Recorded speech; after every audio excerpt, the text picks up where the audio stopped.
Hey everyone, welcome back to the channel. Today we're diving into something a little different, but incredibly special. I've gathered some of the most unforgettable moments that people have shared online. Those raw, honest stories that stick with you long after you've read them. These are the kinds of experiences that shape us, the moments we carry with us forever. Sometimes life hits us with these profound instances that feel almost too big to process in the moment. But looking back, we realize they changed everything. Whether it's joy, heartbreak, fear, or pure wonder, these stories remind us that we're all connected by these shared human experiences. So take a deep breath, get comfortable, and let's explore these beautiful, messy, unforgettable moments together. I promise you'll find something that resonates with your own journey. Let me start with this one that honestly made me pause and think about my own relationships. The day my relationship fell apart, I remember every single detail with painful clarity. It was a Tuesday night in October, and the rain was hitting our apartment windows in this steady rhythm that usually made me feel cozy. But that night, it felt like the universe was crying along with what was about to happen. We'd been together for 3 years, and I thought we were solid. Sure, we'd been arguing more lately, but doesn't every couple go through rough patches? I was sitting on our couch, scrolling through my phone, when Alex walked into the living room with 2 suitcases. 2 suitcases?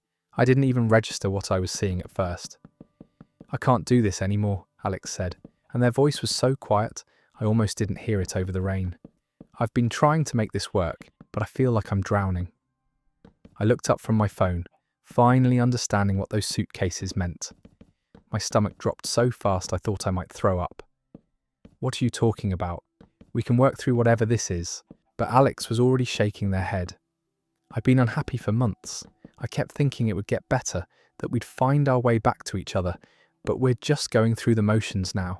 You know it too, even if you won't admit it."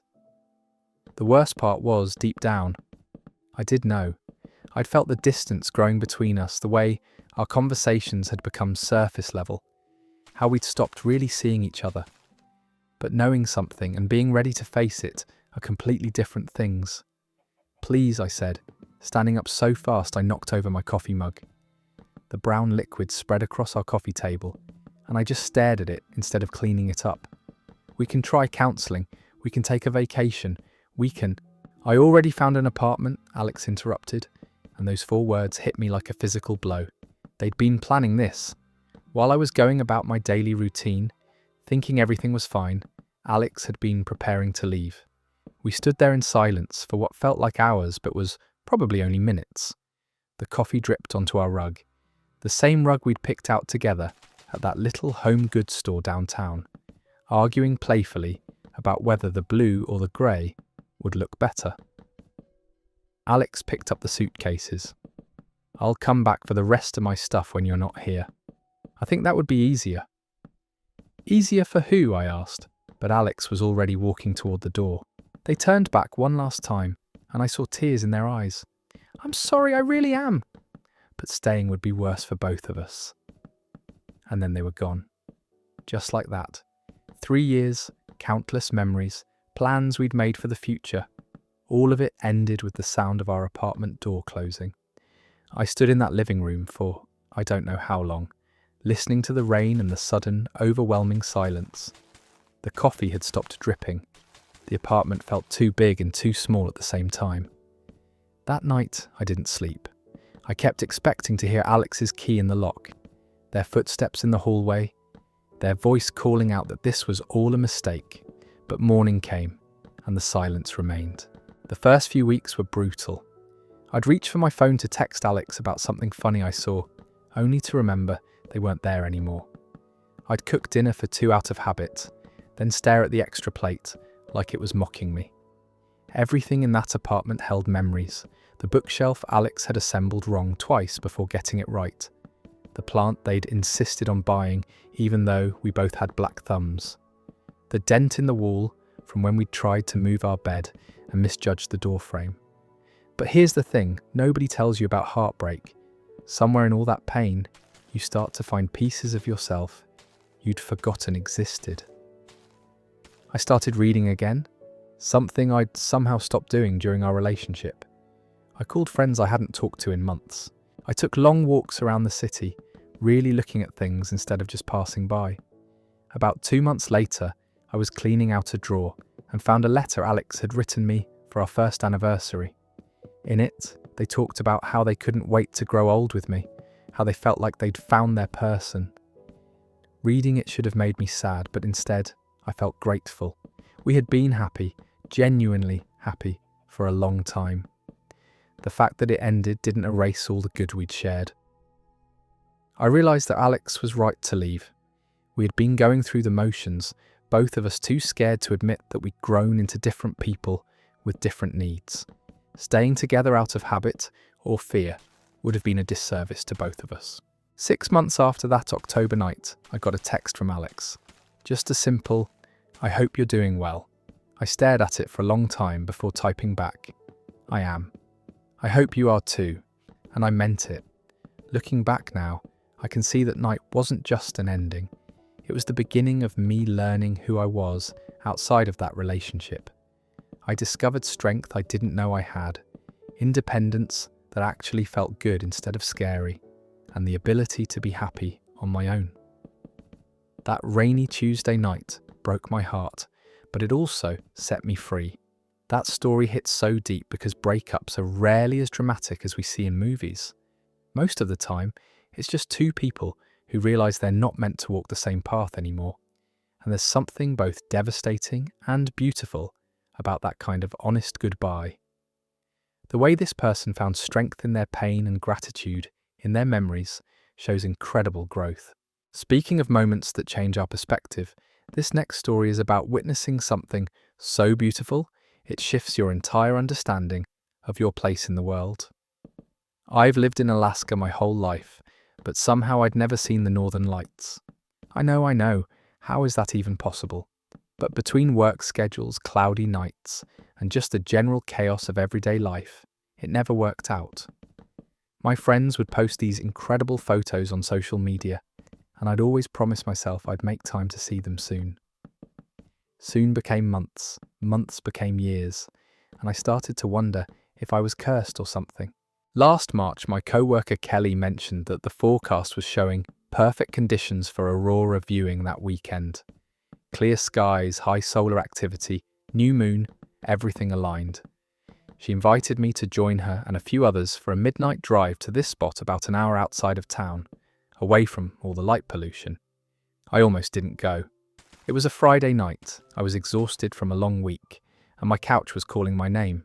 But something made me throw on my warmest clothes and meet them at the designated parking spot. Maybe it was FOMO, maybe it was fate, but I'm so glad I listened to that little voice. We drove out into what felt like the middle of nowhere, down this gravel road that seemed to go on forever. The group was chatty at first, but as we got further from civilization, we all got quieter. There's something about the vastness of Alaska at night that makes you feel both insignificant and part of something much bigger. Kelly parked at this clearing where you could see the entire sky without any trees blocking the view. We set up our chairs and waited. For about an hour, nothing happened. Just stars, incredible stars that you can only see when you're truly away from city lights. But no aurora. I started to think maybe tonight wasn't the night after all. People were checking their phones, talking about maybe heading back soon. But Kelly, who's been chasing the Northern Lights for years, told us to be patient. They'll come, she said, with this quiet confidence that made me want to believe her. And then around 1:30 in the morning, someone whispered, "Look north." I followed their gaze and saw what looked like a faint green glow on the horizon.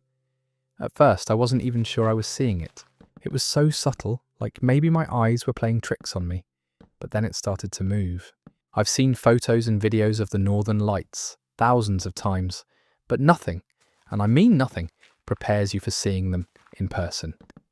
The photos capture the colours, sure, but they can't capture the movement. The way the lights dance across the sky, like they're alive. They can't capture the scale, how the aurora stretches from one end of your vision to the other, making you feel like you're inside a giant green cathedral. The light started as this gentle green curtain, swaying back and forth like silk in a breeze. But then they intensified, becoming brighter, more active.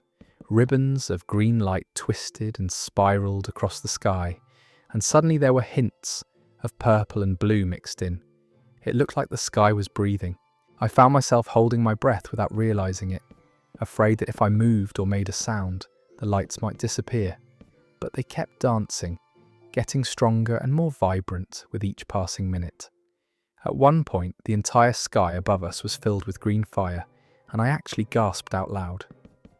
"First time?" Kelly asked softly, and I could only nod. "It never gets old," she said.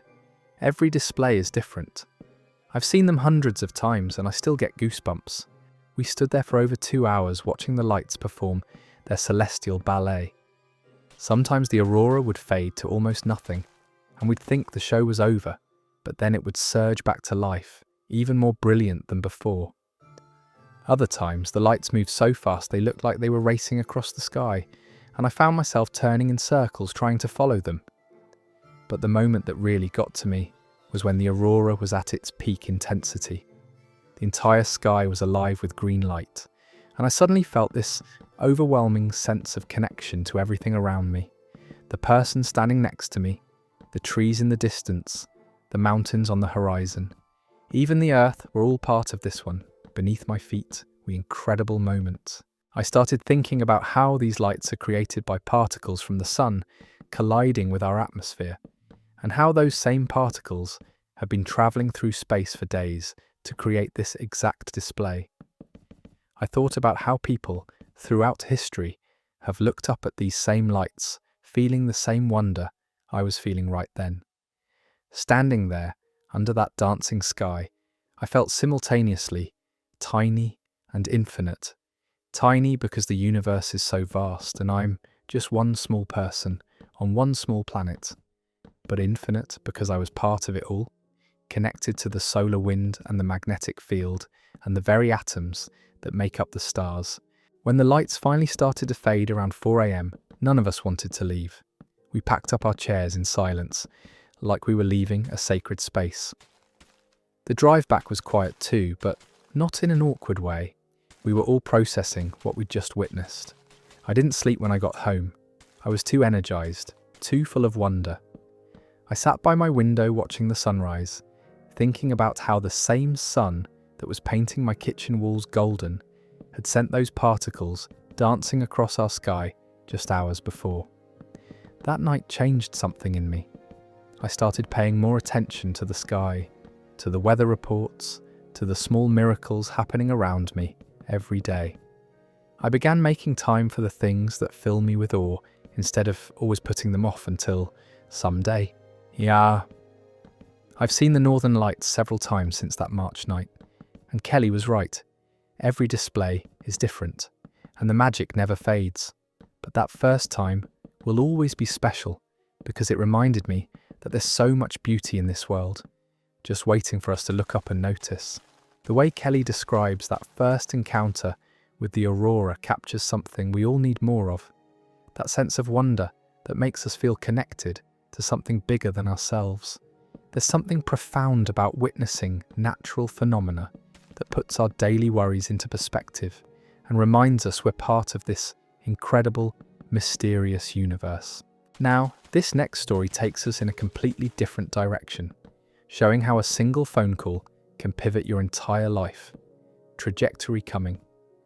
I was in ways you never saw 23, living in my first apartment, working a dead-end retail job, and honestly feeling pretty lost about where my life was heading. Most nights, I'd come home exhausted, heat up some leftover pizza, and fall asleep watching Netflix. It wasn't a bad life, just kind of aimless, you know? Like I was waiting for something to happen, but had no idea what that something might be. It was a Tuesday night in September, and I'd been asleep for maybe 3 hours when my phone started ringing. The sound cut through my dreams like a knife, and I fumbled around in the dark trying to find it.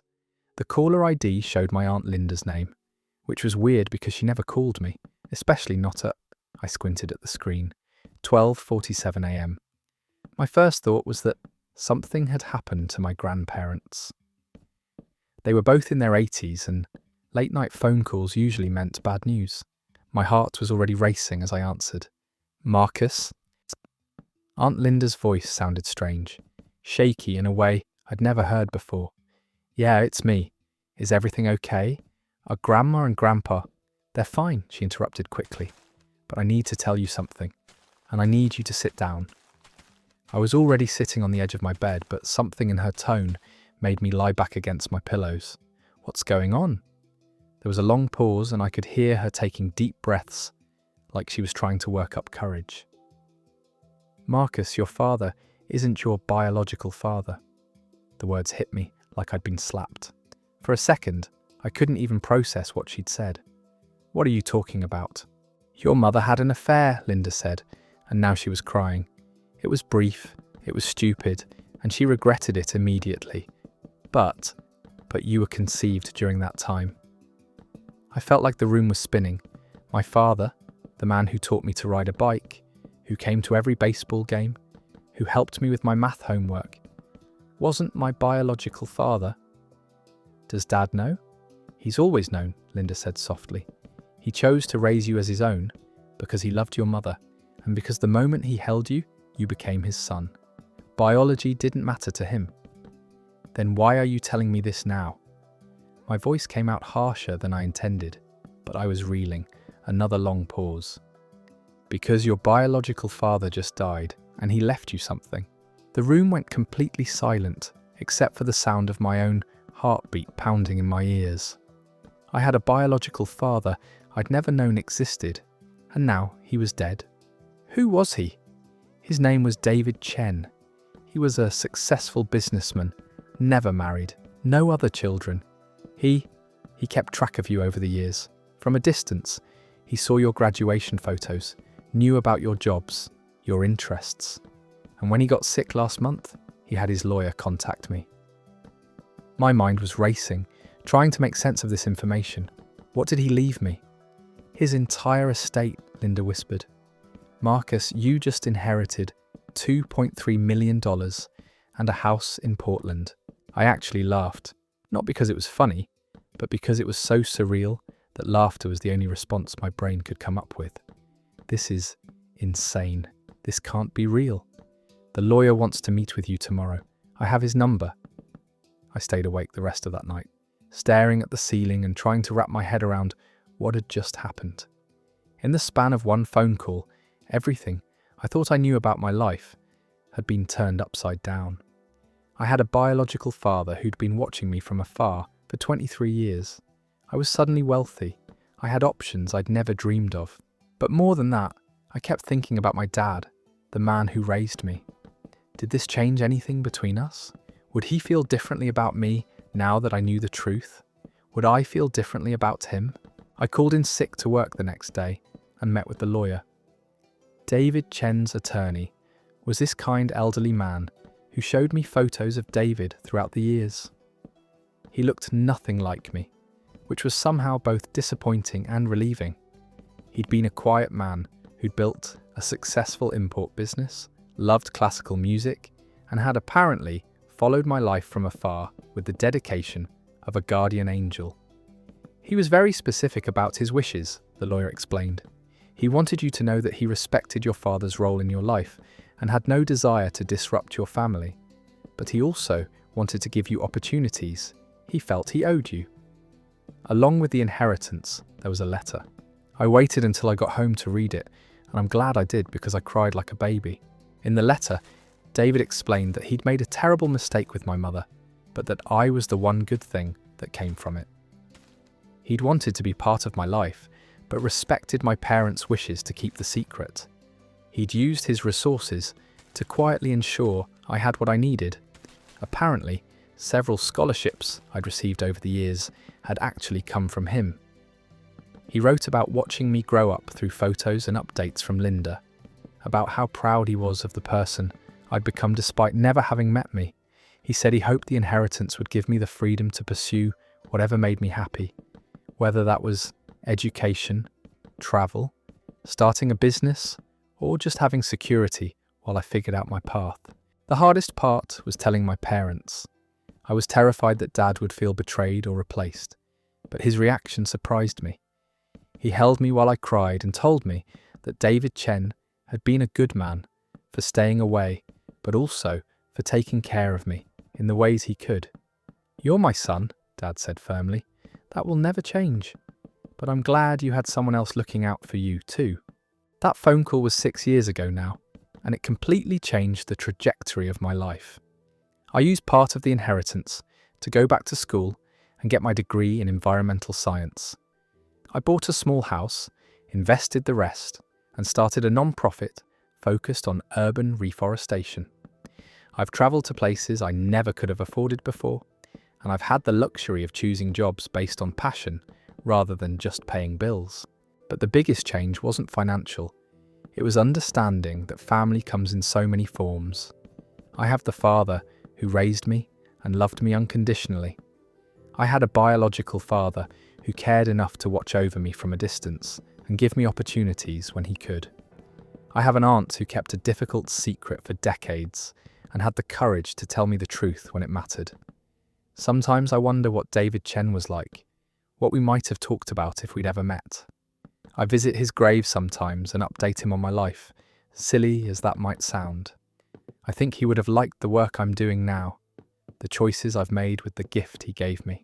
That midnight phone call taught me that life can change in an instant, that the stories we tell ourselves about who we are and where we come from might not be complete, and that love comes in more forms than we can imagine.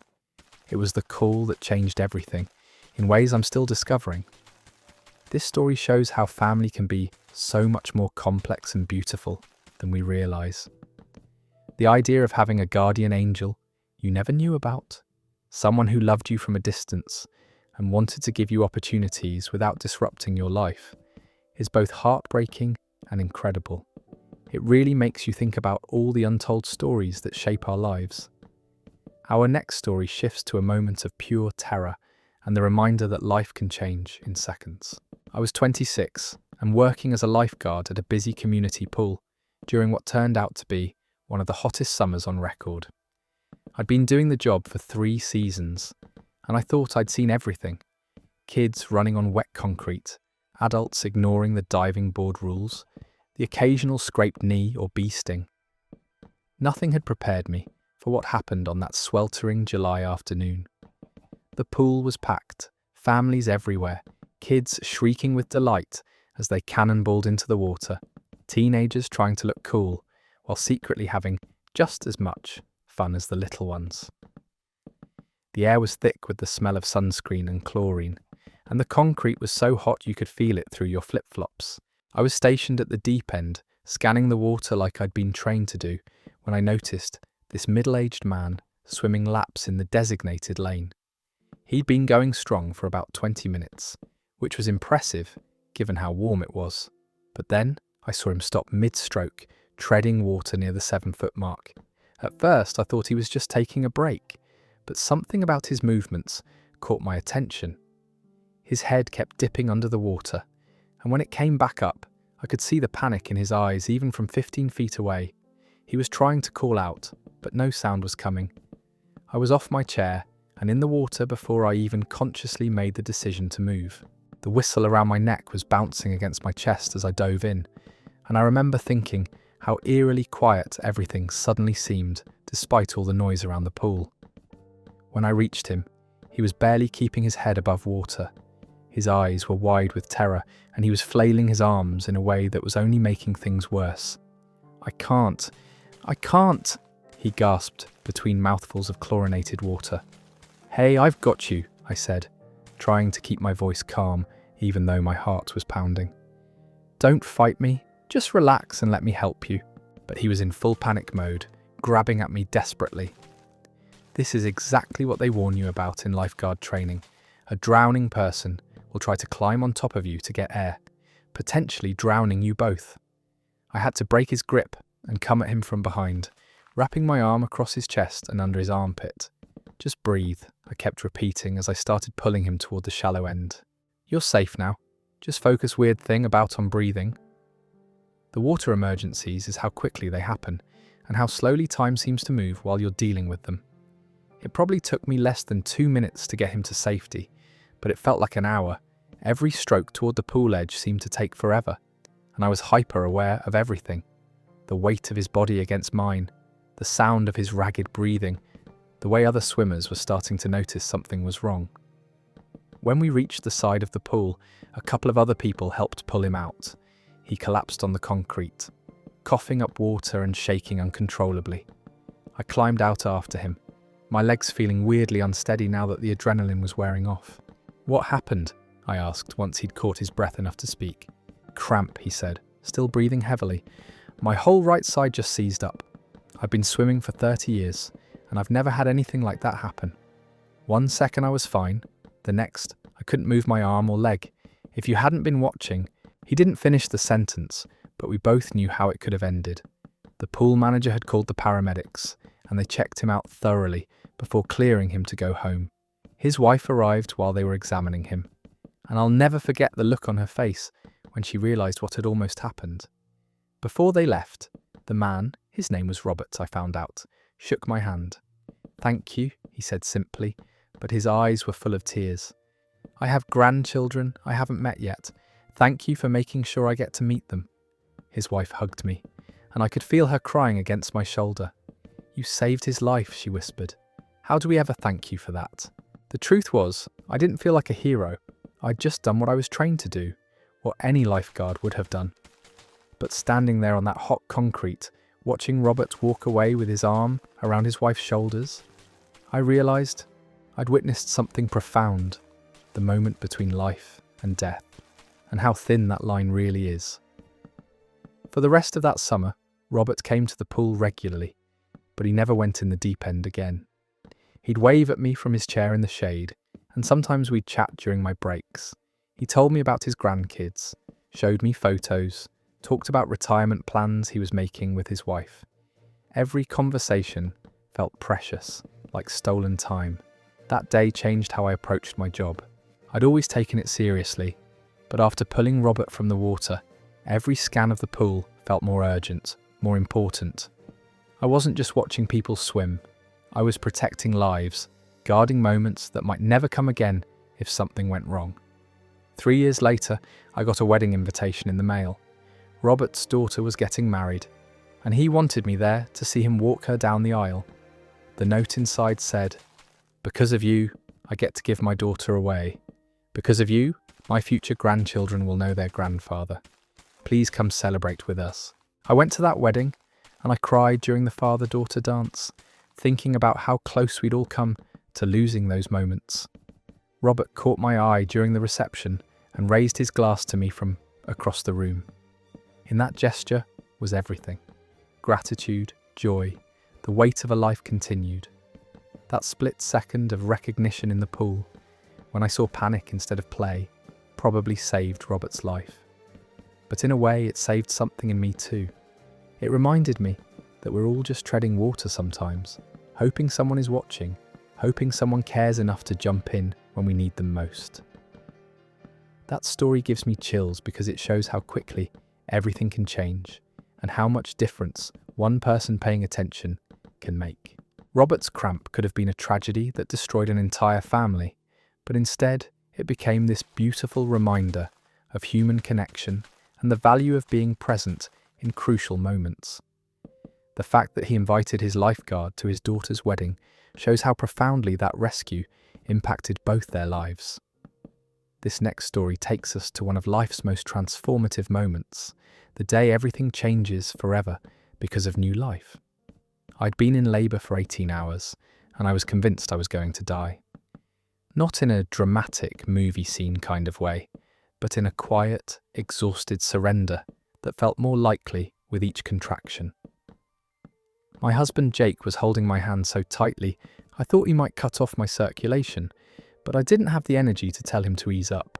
The delivery room at 3 a.m. was this weird mix of chaos and calm, nurses moving efficiently around me, monitors beeping steadily, and me feeling like I was drowning in my own body. Every contraction felt like being hit by a truck, and between them, I'd drift into this strange, floaty state where nothing seemed real. "She's crowning," the doctor announced, and suddenly the energy in the room shifted. Everyone was moving faster, talking more urgently, and Jake was crying, actually crying, which made me start crying too, even though I didn't know why. The pain reached a level I didn't know existed, and then suddenly, silence. Not the absence of sound, but a different kind of quiet, like the world was holding its breath. And then I heard it, a cry. Not my cry, but someone else's. Someone new. "It's a girl," the doctor said, and those 3 words rearranged every molecule in my body. They placed her on my chest, this tiny, wrinkled, perfect person who was covered in all kinds of fluid and screaming at the top of her lungs. She was so small. I knew babies were small, but I wasn't prepared for how delicate she'd feel, how light. Her whole body fit between my breasts and my belly button. "Hi, baby," I whispered, and she stopped crying, just like that. Her eyes opened, these deep, dark blue eyes that seemed to look right into my soul, and she stared at me like she'd been waiting her whole life to see my face, which, I guess, she had. The first thing I noticed was her hands. They were perfect miniature versions of hands, with tiny fingernails that somehow already needed trimming. Her fingers wrapped around my pinky with this surprisingly strong grip, and I started sobbing. Not from pain this time, but from this overwhelming rush of love that felt like it might actually kill me. Jake was leaning over both of us, touching her head so gently, like he was afraid she might break. "She's so beautiful," he kept saying over and over. "Sarah, look how beautiful she is." And she was, even covered in birth fluid, even wrinkled and red from the trauma of being born. She was the most beautiful thing I'd ever seen. The nurses were busy cleaning her up, checking her vitals, doing all the medical things they needed to do. But I couldn't take my eyes off her face. She had Jake's nose and what looked like it might be my chin, but everything else was purely her own. She was this completely new person who had somehow grown inside my body, and now she was here, breathing air and looking around with curiosity. When they weighed her, 6 pounds 3 ounces, she cried again, and I felt this primal urge to snatch her back and protect her from everything. Forever. The idea that she might ever feel pain or sadness or fear made me want to build walls around the entire world. They wrapped her in this standard issue hospital blanket and handed her back to me, and that's when it really hit me. I was someone's mother. This little person was going to look to me for everything. Food, comfort, safety, love, guidance. The responsibility felt enormous and terrifying and absolutely right all at the same time. "What should we call her?" Jake asked, stroking her cheek with one finger. We'd had names picked out for months, but, looking at her face, none of them seemed right. She wasn't the Emma or the Grace we'd imagined. She was someone completely new, someone we needed to get to know before we could name her. "Let's wait," I said. "Let's see who she is first." She fell asleep against my chest and I could feel her breathing. These tiny, perfect breaths that somehow made my own breathing feel more important. Every inhale and exhale was keeping this little person alive, and I was responsible for making sure that kept happening. Over the next few hours, as family members came to visit and nurses checked on us regularly, I kept having these moments of disbelief. This was my daughter. I had created an entire human being. She had her own heart beating, her own lungs working, her own thoughts forming in that tiny brain. We named her Lily finally, because when she was 2 days old, she opened her eyes and looked at me with this expression of pure sweetness that reminded me of the lilies my grandmother used to grow in her garden. The day Lily was born changed everything about who I am and how I see the world. Suddenly, every news story about children mattered more. Every parent I saw at the grocery store became part of this invisible club I now belonged to. Every small moment, her first smile, her first laugh, the first time she slept through the night, felt monumentally important. But more than that, it taught me about a kind of love I didn't know existed. Not just the love you choose to feel for a partner or a friend, but this fierce, protective, unconditional love that exists before you even meet the person. I loved Lily before I knew what she looked like, before she had a name, before she took her first breath. I loved her when she was just an idea, just a possibility, just 2 lines on a pregnancy test. Now she's 4 years old, and I still get that same rush of overwhelming love when I look at her face.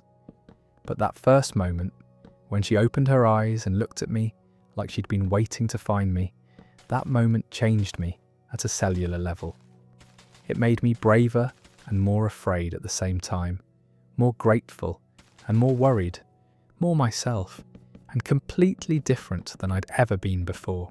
The day your child is born isn't just the day they enter the world, it's the day you're reborn too, as a different version of yourself that you never knew existed. That story captures the raw intensity of becoming a parent in a way that's both terrifying and beautiful.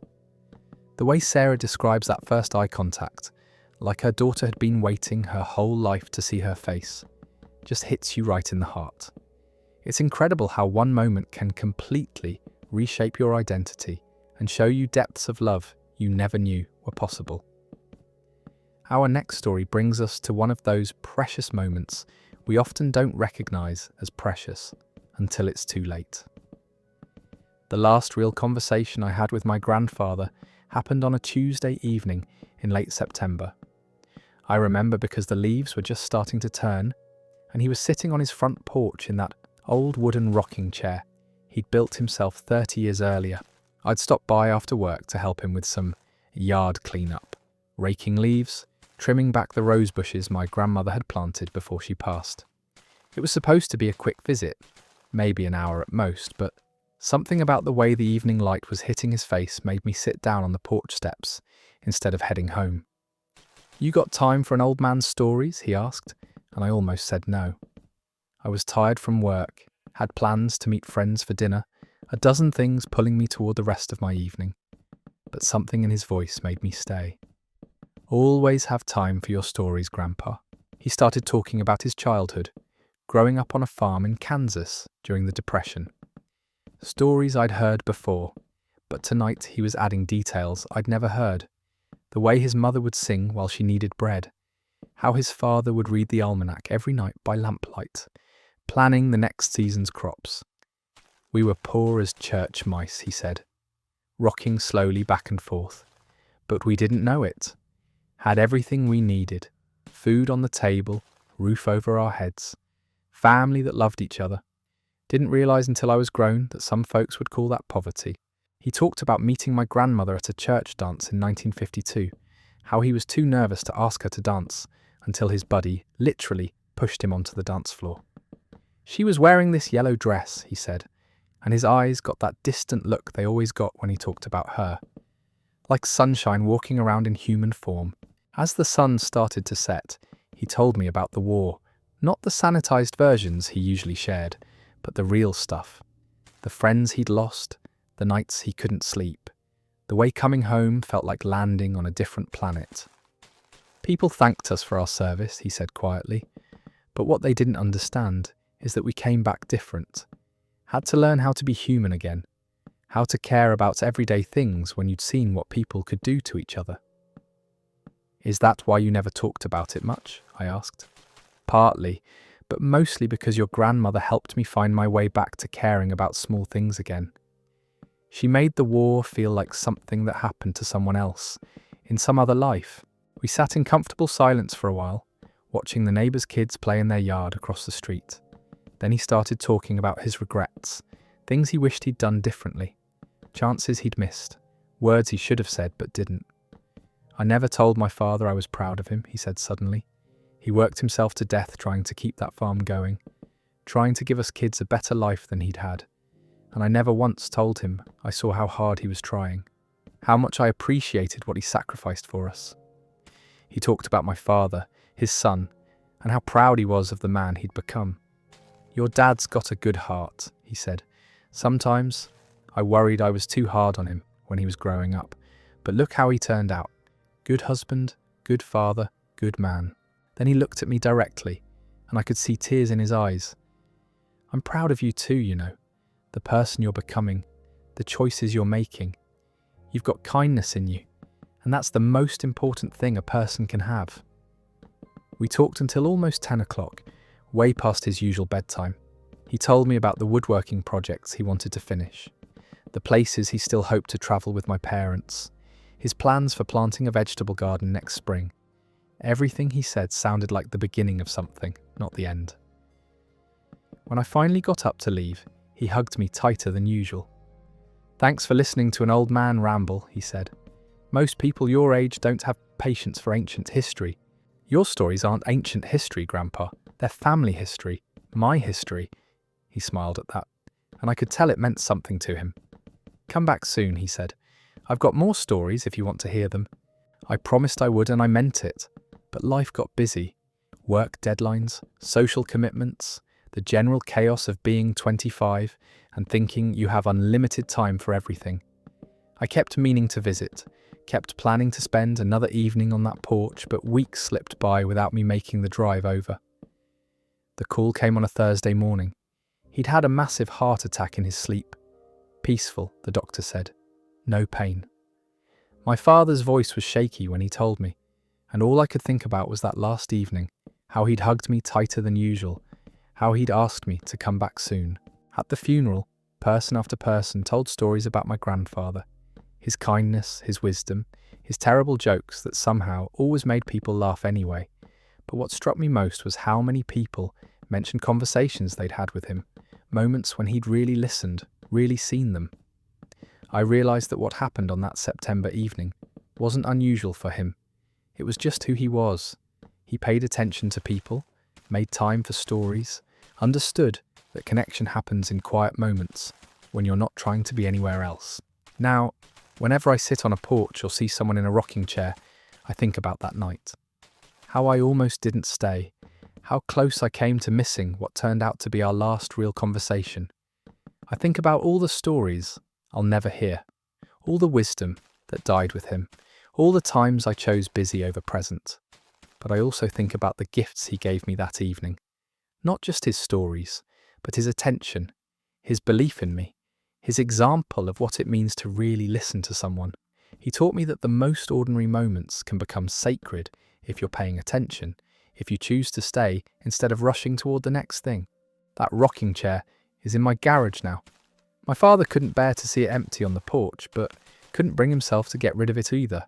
Someday, when I have a porch of my own, I'll put it there and remember what my grandfather taught me about the value of sitting still, of making time for stories, of staying a little longer than you planned. The last conversation I had with him wasn't dramatic or profound in any obvious way. It was just two people sharing time and stories as the sun went down, but it's become one of my most treasured memories. Not because I knew it was the last, but because it was the moment I finally understood what I'd been missing all those times I was too busy to sit still. This one absolutely breaks my heart because we've all been there, almost leaving, almost choosing, busy over present, not realising we're living through a last time. The beauty of his grandfather's stories and wisdom, mixed with the regret of not visiting sooner, creates this perfect storm of emotion that makes you want to call your own grandparents immediately. It's a powerful reminder that ordinary moments become sacred when someone dies and that time is the most precious gift we can give each other. Moving from that bittersweet reflection to something lighter but equally meaningful, this next story captures one of those small victories that feels enormous when you're young. I was 7 years old, working on my first real two-wheeler in our driveway. My dad had spent the whole morning adjusting the seat, making sure the handlebars were just right, and I was absolutely terrified. All my friends had learned to ride bikes months ago, and I was starting to think there was something wrong with me. The bike was this bright red Schwinn that my parents had gotten me for my birthday. It had been sitting in our garage for 3 months, because every time I tried to ride it, I'd panic the moment my dad let go of the back. I'd wobble for maybe 2 seconds before crashing into the grass or our neighbour's hedge. That particular Saturday morning, I was determined to figure it out. My best friend Emma was coming over later, and she'd been riding her bike since she was 5. I was tired of being the only kid in our group who couldn't keep up when everyone decided to ride to the park or the corner store. "Okay, Laura," my dad said, holding the back of my seat. "This time, I want you to look straight ahead, not down at the ground. The bike goes where you're looking." I gripped the handlebars so tight my knuckles were white. But what if I fall again? Then you fall again, and we'll get back up. That's how learning works. We started with him running alongside me, one hand on my back, the other steadying the bike. I was pedaling furiously, convinced that going faster would somehow make it easier. My legs were pumping like I was trying to power a race car, and I was breathing so hard you'd think I was climbing a mountain. "You're doing great," my dad called out, and I could hear him panting from trying to keep up with me. We must have done 20 practice runs like this up and down our street. Each time I'd get a little more comfortable, a little less wobbly, but the moment I realised his hand wasn't on my back anymore, I'd freak out and either stop pedalling or steer straight into someone's yard. My knees were scraped up from all the crashes, and I was getting frustrated. "I can't do this," I said, sitting on the curb with my head in my hands. "I'm never going to learn." My dad sat down next to me. "You know what? Let's try something different. Instead of thinking about not falling, think about where you want to go. Pick a spot way down the street and aim for it." I wiped my nose with the back of my hand and looked down the street. There was this big oak tree, about 4 houses down, that had bright yellow flowers growing around its base. That tree? Perfect. Don't think about the bike, don't think about falling. Just think about getting to that tree. This time, when we started, I kept my eyes locked on that oak tree. I could hear my dad's footsteps next to me, could feel his hand on my back, and then gradually I realised I couldn't hear his footsteps anymore. But I didn't panic. I just kept looking at that tree, kept pedalling toward it. I was flying, actually flying down the street on 2 wheels, all by myself, and the feeling was incredible. The wind was whipping through my hair and I felt like I was the fastest person in the entire world. I wasn't thinking about balance or steering or any of the technical stuff. I was just moving toward that tree like I'd been doing it my whole life. When I finally squeezed the brakes and put my feet down, I was maybe 10 feet past the oak tree. I turned around and saw my dad way back at the beginning of the block, jumping up and down and cheering like I'd just won the Olympics. "You did it," he yelled, running toward me. "You rode the whole way by yourself." I looked back at the distance I'd covered and couldn't believe it. That long stretch of sidewalk suddenly seemed enormous. I had ridden my bike, actually ridden it, for probably 100 yards without anyone helping me. "Did you see how fast I was going?" I asked when he caught up to me. "You were absolutely flying. I couldn't even keep up with you." I spent the rest of that morning riding up and down the streets, getting more confident with each trip. By the time Emma arrived that afternoon, I was doing loops around our cul-de-sac, like I'd been riding for years. "When did you learn to do that?" she asked, clearly impressed. "This morning," I said, trying to act casual, even though I was bursting with pride. We spent the entire afternoon riding around the neighbourhood, and I finally understood what all the fuss was about. There was something magical about being able to go wherever you wanted under your own power, about the feeling of speed and freedom and independence that came with 2 wheels and a chain. That evening, my dad helped me put my bike away in the garage, and I remember running my hand along the red frame like it was some kind of treasure. "I'm proud of you," he said. "You stuck with it even when it was hard." "Can we ride to the park tomorrow?" "Absolutely. Now that you know how to ride, we can go anywhere you want." That summer became the summer of bike adventures. We rode to parks I'd never seen before, explored trails through the woods behind our neighbourhood, and I even convinced my parents to let me ride to the corner store by myself to buy candy, which felt like the most grown-up thing I'd ever done. Looking back, learning to ride that bike taught me something bigger than just balance and pedalling. It taught me that some things that seem impossible are just hard, and that if you keep trying and focus on where you want to go instead of what you're afraid of, you can surprise yourself with what you're capable of. Every time I see a kid learning to ride a bike now, wobbling around with their parent running behind them, I remember that feeling of suddenly realizing you're doing it. You're actually doing it, and nothing can stop you. That story ends there, and honestly, there's something so pure about childhood victories that feel like conquering the world. The way Laura describes that moment of realization, that she was flying down the street all by herself, captures that incredible rush of discovering you're braver and more capable than you thought. Plus, her dad's advice about looking where you want to go instead of focusing on falling is pretty solid life wisdom, disguised as bike riding tips. Now this next one takes us to a completely different kind of triumph, the professional kind that comes after years of grinding and hoping. I'd been working toward this job for literally 3 years. 3 years of unpaid internships, networking events where I felt like a fraud, and rejections that made me question everything about my career path. The position was at this amazing non-profit that worked on environmental policy, exactly the kind of work I'd dreamed about doing since college. I'd applied for similar roles at this organisation twice before and hadn't even gotten interviews, but this time felt different. I'd gained more experience, had better references, and honestly, I was just more desperate. My retail job was crushing my soul, and I was starting to think maybe I'd picked the wrong field entirely. The interview process was brutal. 4 rounds, including a presentation I spent 2 weeks preparing for. I met with 7 different people, answered questions about policy details I'd studied for months, and left feeling like I'd either nailed it or completely bombed it. There was no in-between. They told me they'd make a decision within a week. That week stretched like torture. I checked my email obsessively, analysed every interaction I'd had during the interviews, and started preparing myself for another rejection. When my phone rang that Friday afternoon, I almost didn't answer it because I was at my retail job, folding shirts in the back room, but I saw the organisation's name on the caller ID and my heart started pounding so hard I thought I might pass out. Darren? The voice belonged to Sarah, the programme director who'd interviewed me. Do you have a minute to talk? Yes, absolutely, I said, trying to keep my voice steady. Well, I'm calling with some good news. We'd love to offer you the position. I literally had to sit down on a box of inventory because my legs went weak. Are you serious? She laughed. I'm very serious. You were exactly what we were looking for. Your passion for the work came through in every conversation, and your ideas for the youth outreach program were brilliant. The rest of the call was a blur of salary details and start dates, and paperwork I'd need to complete.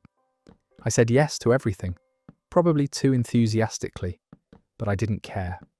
When I hung up, I just sat in that storage room surrounded by piles of clothes and started crying. They weren't sad tears, they were relief and joy and disbelief all mixed together. I'd been working at jobs I hated for so long, telling myself it was temporary, that something better was coming. But deep down, I'd started to wonder if I was delusional, if I was chasing something that wasn't meant for me. I couldn't go back to folding shirts after that phone call. I told my manager I was sick and needed to leave early, which wasn't technically a lie. I felt like I might throw up from pure adrenaline. I drove to this parking lot, overlooking the city, and called my parents. My mum started crying the moment I told her, and my dad kept saying, I knew it would happen, even though he'd been the one encouraging me to consider more practical career paths for the past year. Then I called my best friend Jake, who'd been listening to me stress about this application for months. Dude, finally! He yelled so loud I had to hold the phone away from my ear. We're celebrating tonight. I'm buying the first round. But honestly, I didn't want to celebrate with anyone yet. I wanted to sit in my car and let it sink in. After 3 years of feeling like I was behind everyone else my age, like I'd made the wrong choices and wasted time, everything suddenly made sense. All those rejections, all those nights wondering if I should give up, they led me to this moment, to this job that felt like it was designed specifically for me. The organisation was small, but had huge impact.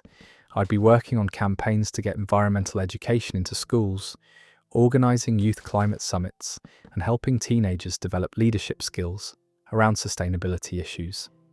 It was everything I'd been passionate about since I was in high school, but packaged into an actual career that would pay my bills. My start date was 2 weeks away, which meant I had to give notice at the retail job. Walking into that store the next morning and telling my manager I was quitting felt like stepping out of one life and into another. She was genuinely happy for me, even though it meant she'd have to find coverage for all my shifts.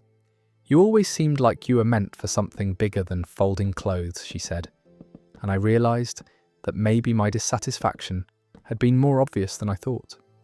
Those 2 weeks crawled by. I researched everything I could about the organisation's current projects, read policy papers until my eyes hurt, and planned out my first 90 days in the role. I also went shopping for actual professional clothes, since my wardrobe consisted mainly of t-shirts and jeans. My first day was everything I'd hoped it would be. The office was in this converted warehouse with exposed brick walls and plants everywhere. My desk overlooked a community garden, and I had my own parking spots with my name on a little sign. It sounds silly, but seeing Darren Martinez, Youth Program Coordinator, on that sign made me feel like I'd finally arrived somewhere I belonged. The work was challenging, but in the best possible way. Instead of dreading Monday mornings, I started looking forward to them. Instead of watching the clock all day, I'd lose track of time working on projects I actually cared about. My co-workers were passionate, smart people who treated me like a colleague, not just the new guy who didn't know anything. 6 months in, I was running my first major event, a climate summit for high school students from across the state. 200 teenagers gathered in our conference centre, learning about policy, sharing their own environmental projects, and planning action steps for their communities. During the lunch break, this 16-year-old girl named Maria came up to me. She'd been quiet during most of the morning sessions, but something about the youth organising workshop had lit a fire in her. "This is exactly what I want to do with my life," she told me. "I didn't know jobs like yours existed, but now I have a plan." Standing there, watching her face light up with possibility, I thought about that phone call in the retail storage room. How all those years of uncertainty and rejection and wondering if I was on the right path had led me to this exact moment, where I could help someone else discover their own passion. That job didn't just change my career, it changed how I saw myself.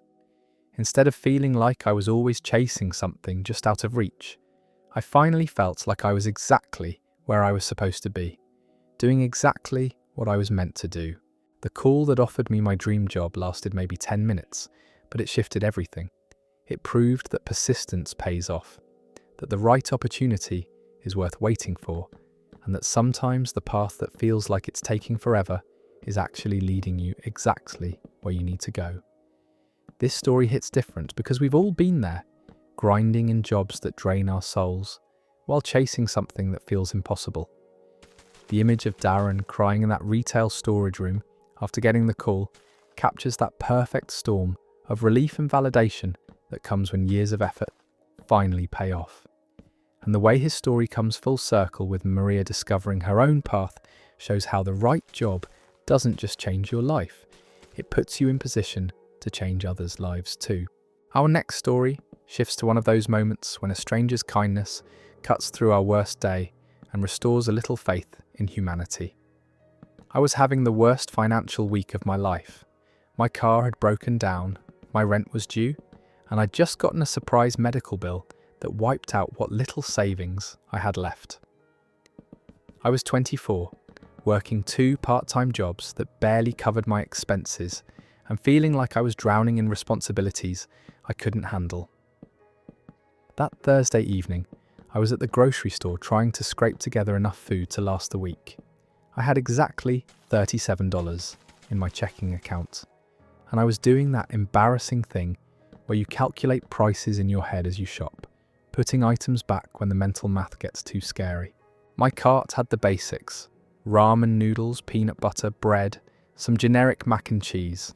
Nothing fancy, nothing fresh, just whatever would fill my stomach for the least amount of money.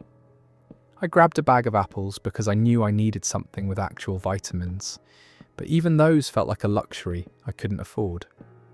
At the checkout, I started loading my items onto the belt, still doing math in my head.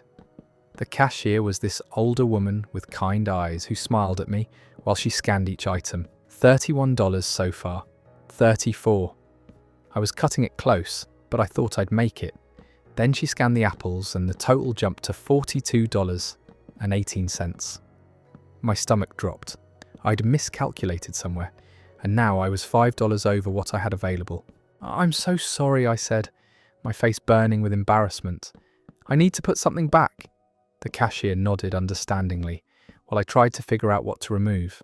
The apples were the obvious choice, but they were also the only healthy thing in my cart. I was standing there, holding the bag and feeling like a complete failure as an adult, when the man behind me in line stepped forward. He was probably in his 50s, wearing a simple button-down shirt and jeans, nothing that screamed wealth or status. "Don't worry about it," he said quietly, pulling out his wallet. "I've got the difference." "Oh no, I couldn't," I started to protest, but he was already handing his credit card to the cashier. "Everyone's been there," he said with this gentle smile. "I remember counting pennies for groceries when my kids were little. It gets better." The cashier ran his card for the full amount, and just like that, my grocery bill was paid. I stood there with my bags, trying to process what had just happened. This complete stranger had covered my groceries without hesitation, without making me feel pitied or judged. "Thank you," I managed to say, and I could feel tears starting to form. "I don't know how to repay you." "Don't repay me," he said, gathering his own groceries.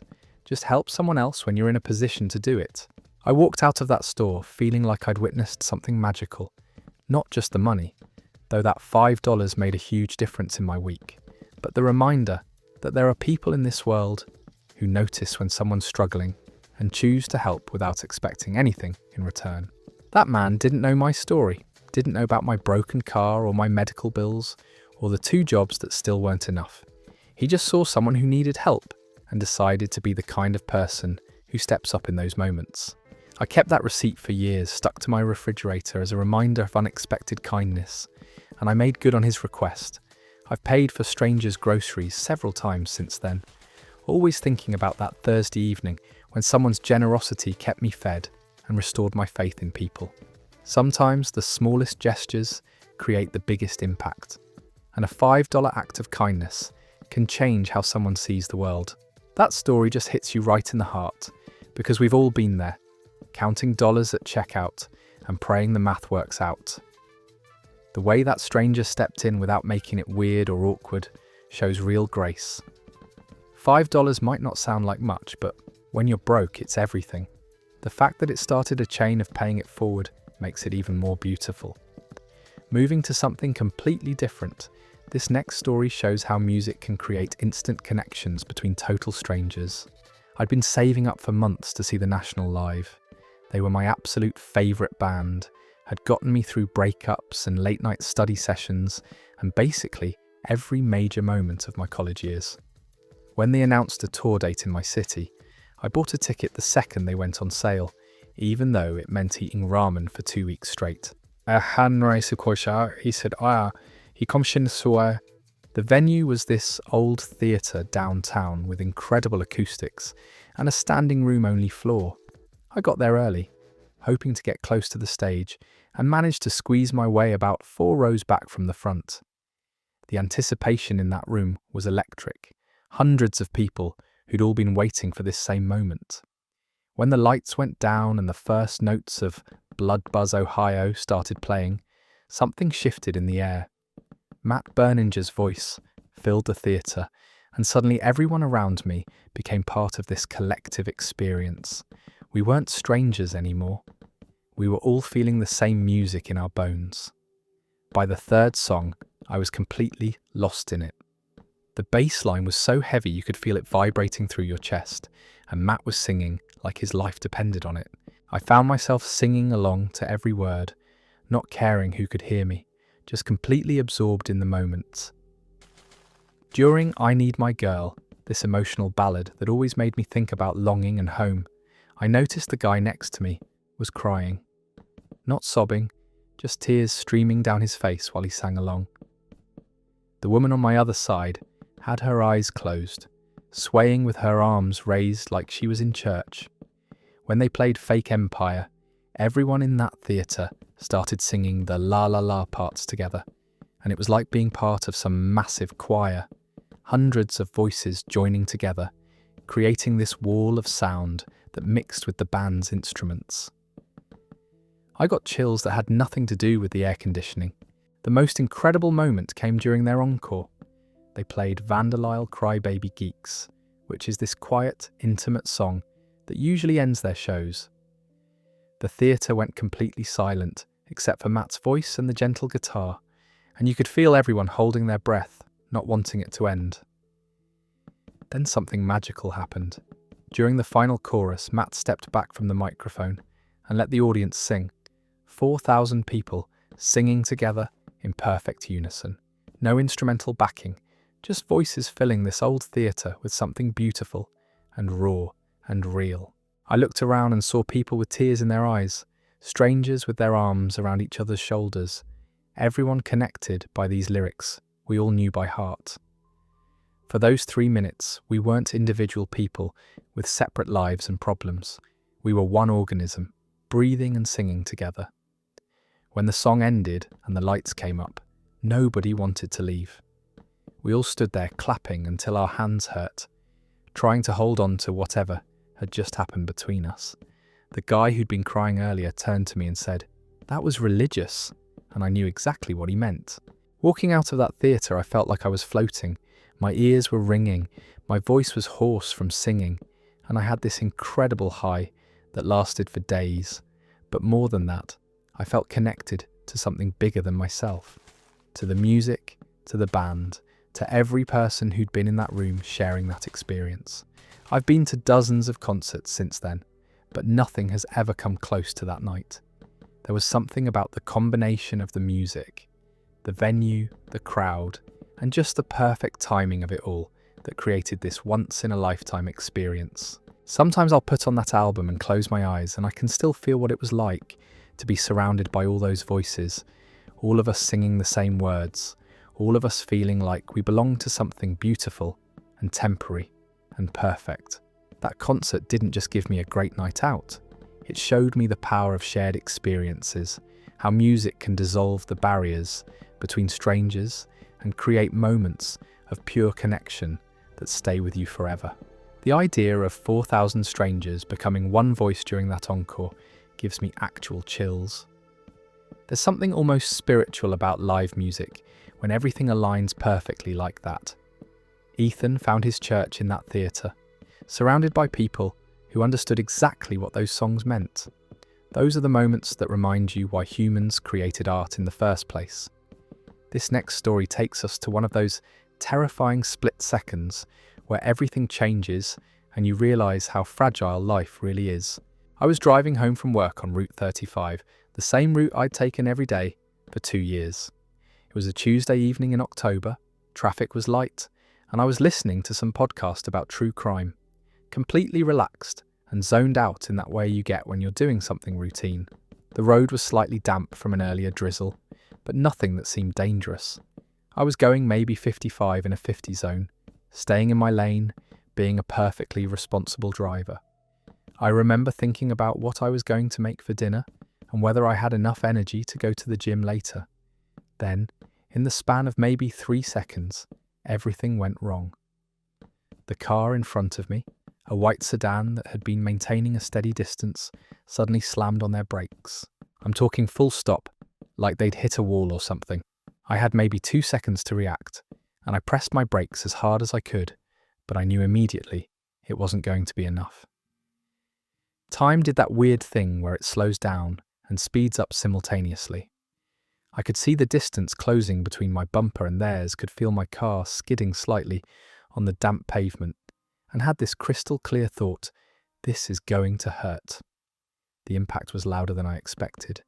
This tremendous crunch of metal folding in on itself, the sound of glass shattering, my airbag deploying with this violent pop that left my ears ringing. My car bounced backward from the force, and then everything went quiet except for the hissing of steam from my radiator. For a moment, I just sat there, stunned. My hands were still gripping the steering wheel, and I was breathing so hard I thought I might hyperventilate. The airbag had deployed across my chest and face, leaving this chemical smell in the air that made my eyes water. "Are you okay?" I called out to the other car, but I could barely hear my own voice over the ringing in my ears. Slowly, I started taking inventory. My chest hurt from the airbag impact, and my neck felt stiff, but I could move everything. My hands, my feet, my head, everything seemed to work. I unbuckled my seatbelt and carefully opened my door, half expecting to collapse the moment I stood up. But I was fine. Shaken, sore, but completely fine. The driver of the other car was already out, a middle-aged woman who looked as shocked as I felt. "I'm so sorry," she kept saying. "A dog ran into the road and I just reacted. I'm so sorry." We exchanged information while we waited for the police, and I kept expecting the adrenaline to wear off and for pain to set in. But aside from being rattled and having a sore chest from the airbag, I was completely unharmed. The police officer who responded was this older guy who'd clearly seen hundreds of accidents. He walked around both cars taking photos and notes, and then came over to me. "You're incredibly lucky," he said. 5 miles per hour faster, or if you'd been driving something smaller, this could have been very different." Looking at my car, the entire front end was crumpled, the hood buckled up like an accordion, headlights shattered. I realised he was right. The impact had been hard enough to total my car, but not hard enough to seriously hurt me. It was this perfect storm of physics and luck that let me walk away. The tow truck driver said the same thing when he loaded my car onto his flatbed. "Modern safety features saved your life," he told me. 20 years ago, an impact like this would have put you in the hospital. That night I called my parents to tell them what happened, and my mum started crying on the phone. "What if you'd been hurt?" she kept saying. "What if we'd gotten a different kind of call?" I hadn't really thought about it that way. About how close I'd come to changing the trajectory of multiple people's lives in the worst possible way. My accident could have been their emergency room visit, their worst phone call, their tragedy to process. For weeks afterward, I'd replay those 3 seconds in my mind. The moment I saw the brake lights, the decision to brake versus swerve, the impact itself. I kept thinking about all the tiny variables that had to align for me to walk away. My speed, the weather, the angle of impact, the fact that I was wearing my seatbelt and my airbag worked properly. Getting a new car took about a month, and during that time I had to rely on rides and public transit. Every time I got in someone else's car, I'd feel this flutter of anxiety, remembering how quickly normal could become catastrophic. But it wasn't paranoia, it was appreciation. Appreciation for seatbelts and airbags, and crumple zones, and all the engineering that goes into keeping us safe. When I finally got my new car and drove Route 35 again, I felt different. More aware of the weight of the machine I was controlling, more conscious of the trust we place in strangers to follow the rules and pay attention. Every trip felt less automatic and more like a small miracle of cooperation and technology. That accident taught me that we're all just 3 seconds away from our lives changing completely, but also that sometimes the universe and human ingenuity work together to protect us in ways we don't even realize. I walked away from something that could have been devastating, and that kind of luck isn't something you take for granted. The crash that totaled my car gave me a new understanding of how fragile and resilient we are at the same time, and how every safe arrival is worth being grateful for. That story perfectly captures how quickly normal becomes nightmare, and back to normal again. 3 seconds to go from thinking about dinner to confronting mortality, then walking away like nothing happened. Hannah's right about modern cars being miracles of engineering. The fact that she could total her car but walk away unharmed shows how much invisible protection surrounds us every day. It makes you want to hug your seatbelt. This next story brings us to one of those vulnerable moments where 3 little words can either build a bridge or create distance between 2 people. I'd been dating Alex for about 4 months and I was completely head over heels in love. Like embarrassingly, write their name in my notebook, daydream during meetings kind of in love. But I hadn't said it yet because I was terrified of being the first one to put those words out there. We were having this perfect Saturday morning. Alex had stayed over and we'd made pancakes together while listening to music and generally being disgustingly cute. The sunlight was streaming through my kitchen windows and Alex was laughing at something stupid I'd said while flipping a pancake that was definitely going to fall apart. I was sitting at my little breakfast table, watching them move around my kitchen like they belonged there, and this wave of emotion hit me so hard I couldn't breathe for a second. Not just attraction or happiness, but this deep, overwhelming feeling of rightness, like this person was supposed to be in my life, in my kitchen, making terrible pancakes on Saturday mornings. "I love you," I said, completely without planning to.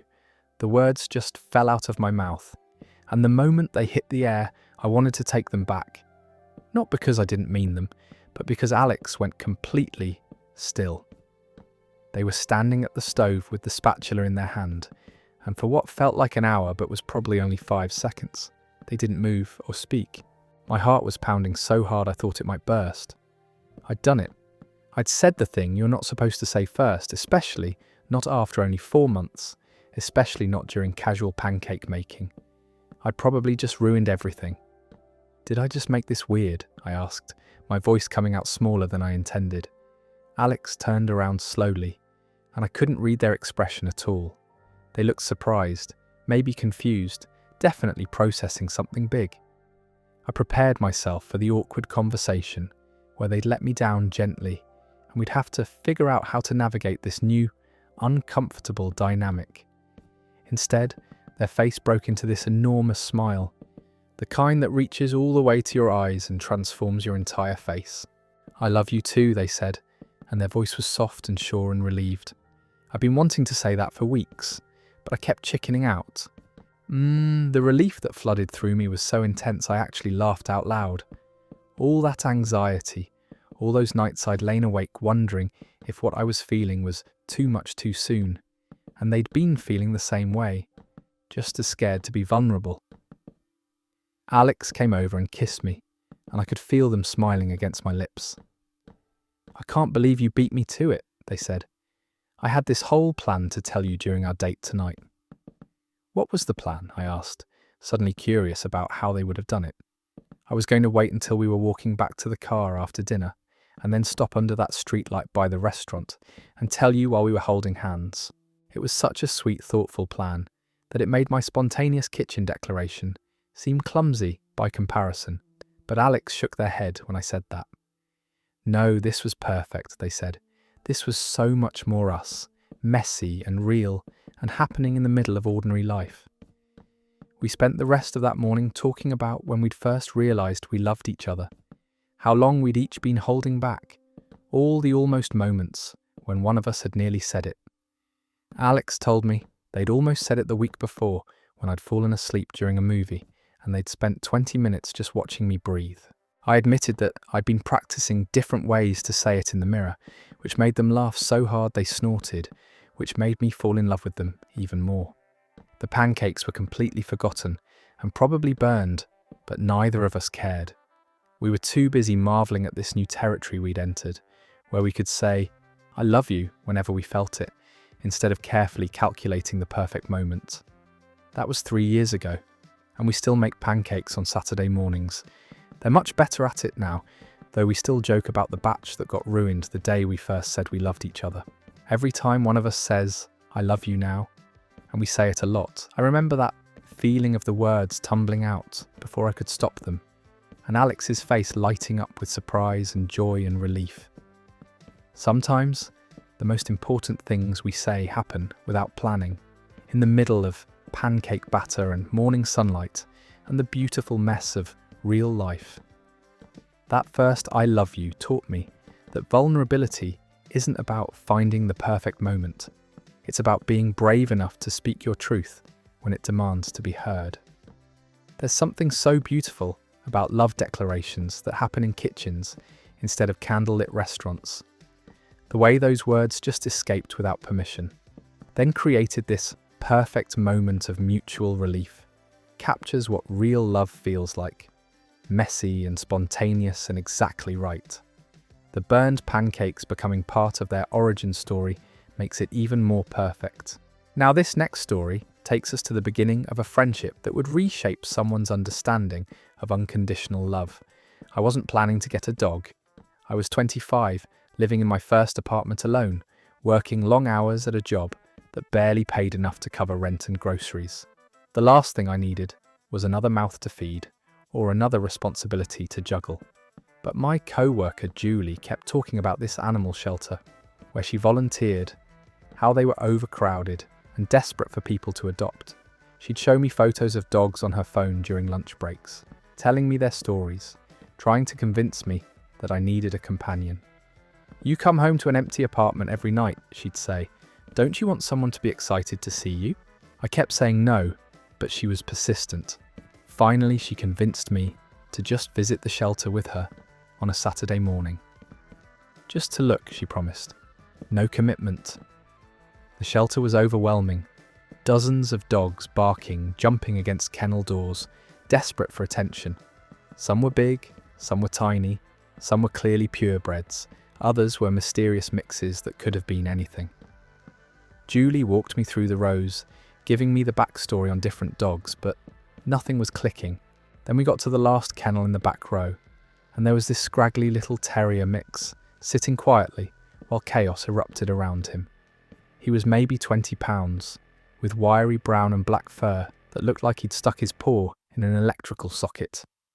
His ears were too big for his head, and one of them flopped over while the other stood straight up. "That's Charlie," Julie said. "He's been here for 3 months. People always pass him by for the prettier dogs." Charlie looked up at me with these incredibly soulful brown eyes, and I swear he smiled. Not in an anthropomorphizing way, but his mouth actually curved up at the corners, and his tail started wagging slowly, like he was cautiously optimistic about this interaction. "Can I meet him?" I asked before I could stop myself. Julie got a volunteer to bring Charlie to one of the meeting rooms, and the moment they opened his kennel, he walked straight to me. Not frantically, like some of the other dogs had done, but with a calm confidence, almost like he'd been waiting for me. He sat down right at my feet, as if he knew exactly where he belonged. He in front of me and placed one paw on my knee. That's it. He didn't jump or bark or try to lick my face. He just made this simple, gentle contact and looked at me like he was saying, "So are we doing this or what?"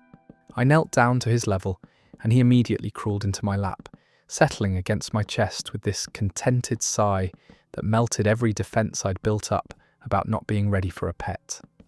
He fit perfectly in my arms, like he'd been designed to be there. "He likes you," the volunteer said, smiling. "Charlie's pretty picky about people. He's turned down several potential adopters, but he seems to think you're okay." I spent an hour in that room with Charlie, and he never left my side. He'd explore a little bit, sniff around the corners, but always came back to check in with me, like he was making sure I wasn't going anywhere. When other dogs walked by the window, he barely glanced at them. His attention was completely focused on me.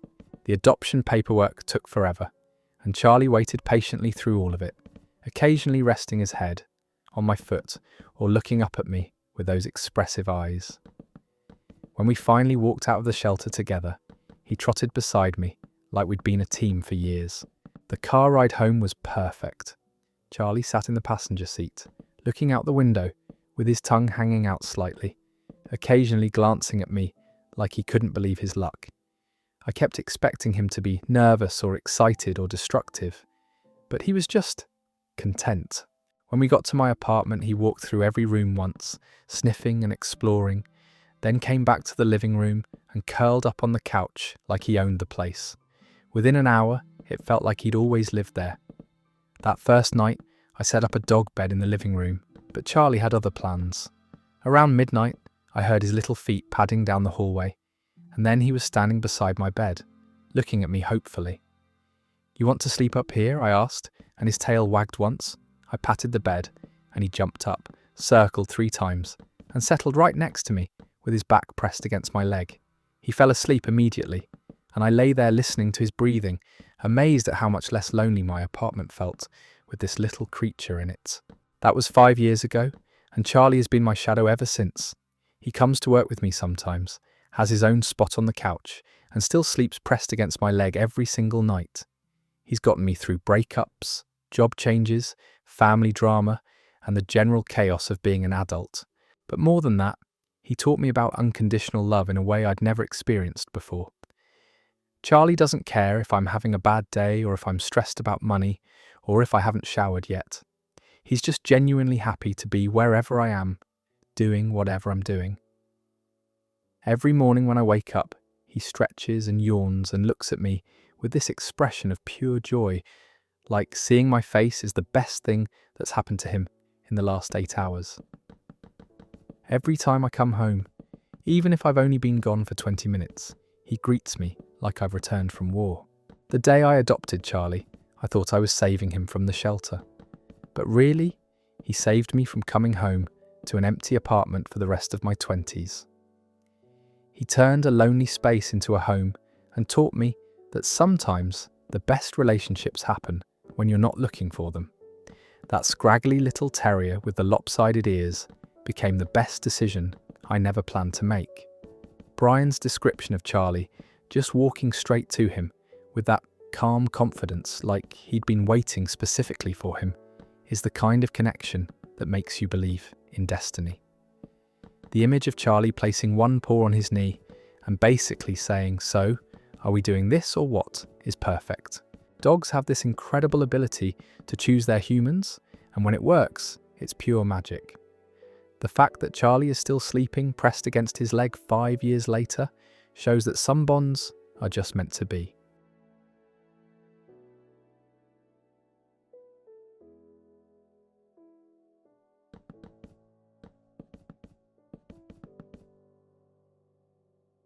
Let's get to the next story.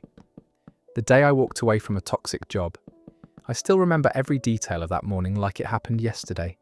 I woke up with this knot in my stomach that had become so familiar over the past 2 years.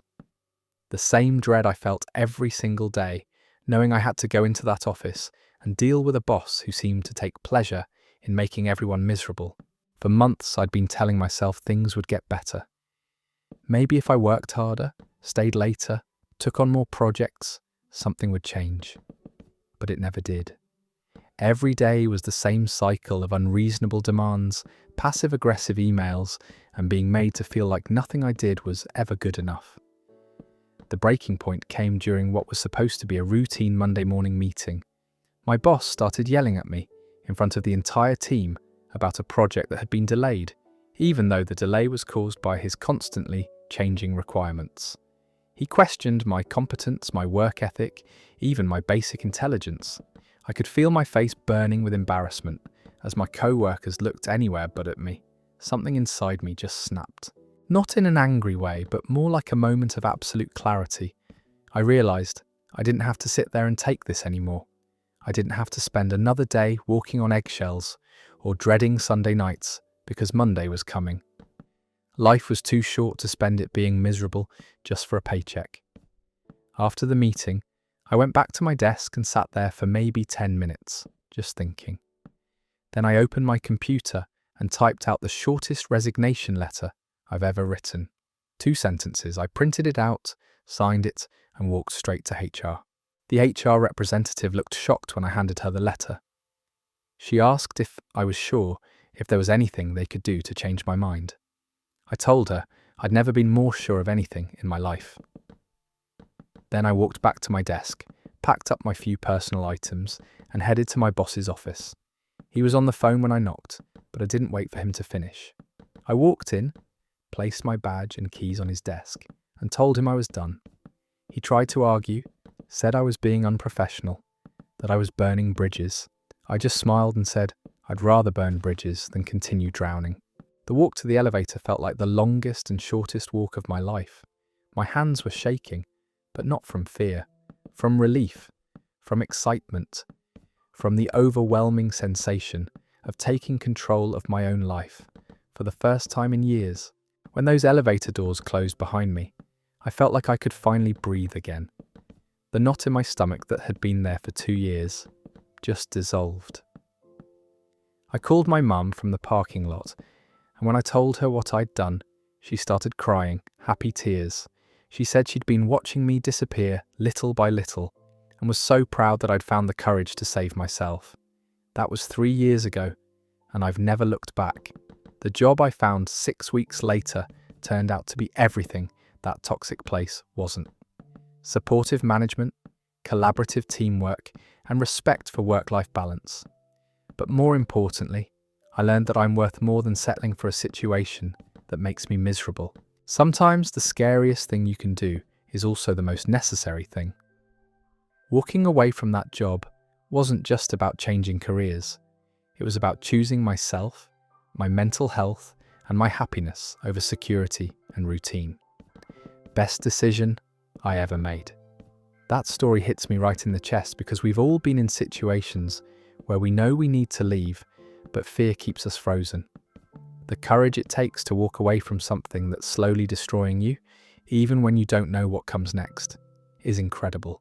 Sometimes you have to trust that betting on yourself is worth the risk. Good for them for recognizing their worth and choosing peace over a paycheck. The first time I saw a shooting star, I was 17 and absolutely convinced that my life was falling apart. My boyfriend had broken up with me that morning. I'd bombed my chemistry test the week before, and my parents were fighting constantly. Everything felt heavy and hopeless, like the world was just this grey, suffocating place where nothing good would ever happen again. My best friend Sarah called around 10 that night and told me to meet her in the parking lot behind the old movie theatre. She wouldn't tell me why, just said to trust her and bring a blanket. I almost didn't go because I was in full wallowing mode, but something in her voice made me grab my keys. When I got there, Sarah was sitting on the hood of her beat-up Honda with two other friends from school, Jake and Emma. They had sodas and a bag of gas station snacks spread out between them. Sarah patted the spot next to her and told me to look up. It was one of those perfect late summer nights, where the air was warm but not humid, and the sky was so clear you could see more stars than seemed possible. We lived in a small town with hardly any light pollution, so on nights like this, the Milky Way looked like someone had spilled glitter across black velvet. We laid there talking about everything and nothing. Jake was telling some ridiculous story about his summer job at the hardware store, and Emma was planning her escape route from our tiny town after graduation. I found myself laughing for the first time in days, feeling like maybe life wasn't completely terrible after all. Then Sarah suddenly grabbed my arm and pointed straight up. Look right there! At first I didn't see anything. Then this streak of light blazed across the sky, bright and fast and absolutely magical. It lasted maybe 2 seconds, but those 2 seconds felt like they contained entire universes. This brilliant flash of something beautiful and rare appearing just long enough to remind you that incredible things still happen in the world. We all started talking at once, excited and amazed like little kids who'd just seen magic. Jake had never seen one before either, and Emma was trying to remember if you're supposed to make a wish. Sarah was grinning like she'd personally arranged the whole cosmic show just for us. But for me, lying there on that warm car hood with my friends, watching that star burn across the darkness, something shifted. All the problems that had felt so overwhelming that morning were still there, but they suddenly seemed smaller, more manageable. Like if the universe could create something that beautiful and unexpected, maybe there was still room for good surprises in my life too. We stayed out there for another hour, hoping to see more shooting stars, but that first one was the only one that night. It didn't matter though. That moment had already done its work. I drove home feeling lighter than I had in weeks, carrying this secret piece of wonder that I could pull out whenever life felt too heavy. I'm 32 now, and I've seen shooting stars since then, but none of them ever hit quite the same way as that first one.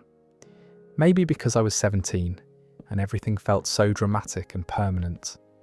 Or maybe because it came exactly when I needed to be reminded that beautiful things still exist, even in the middle of your worst moments.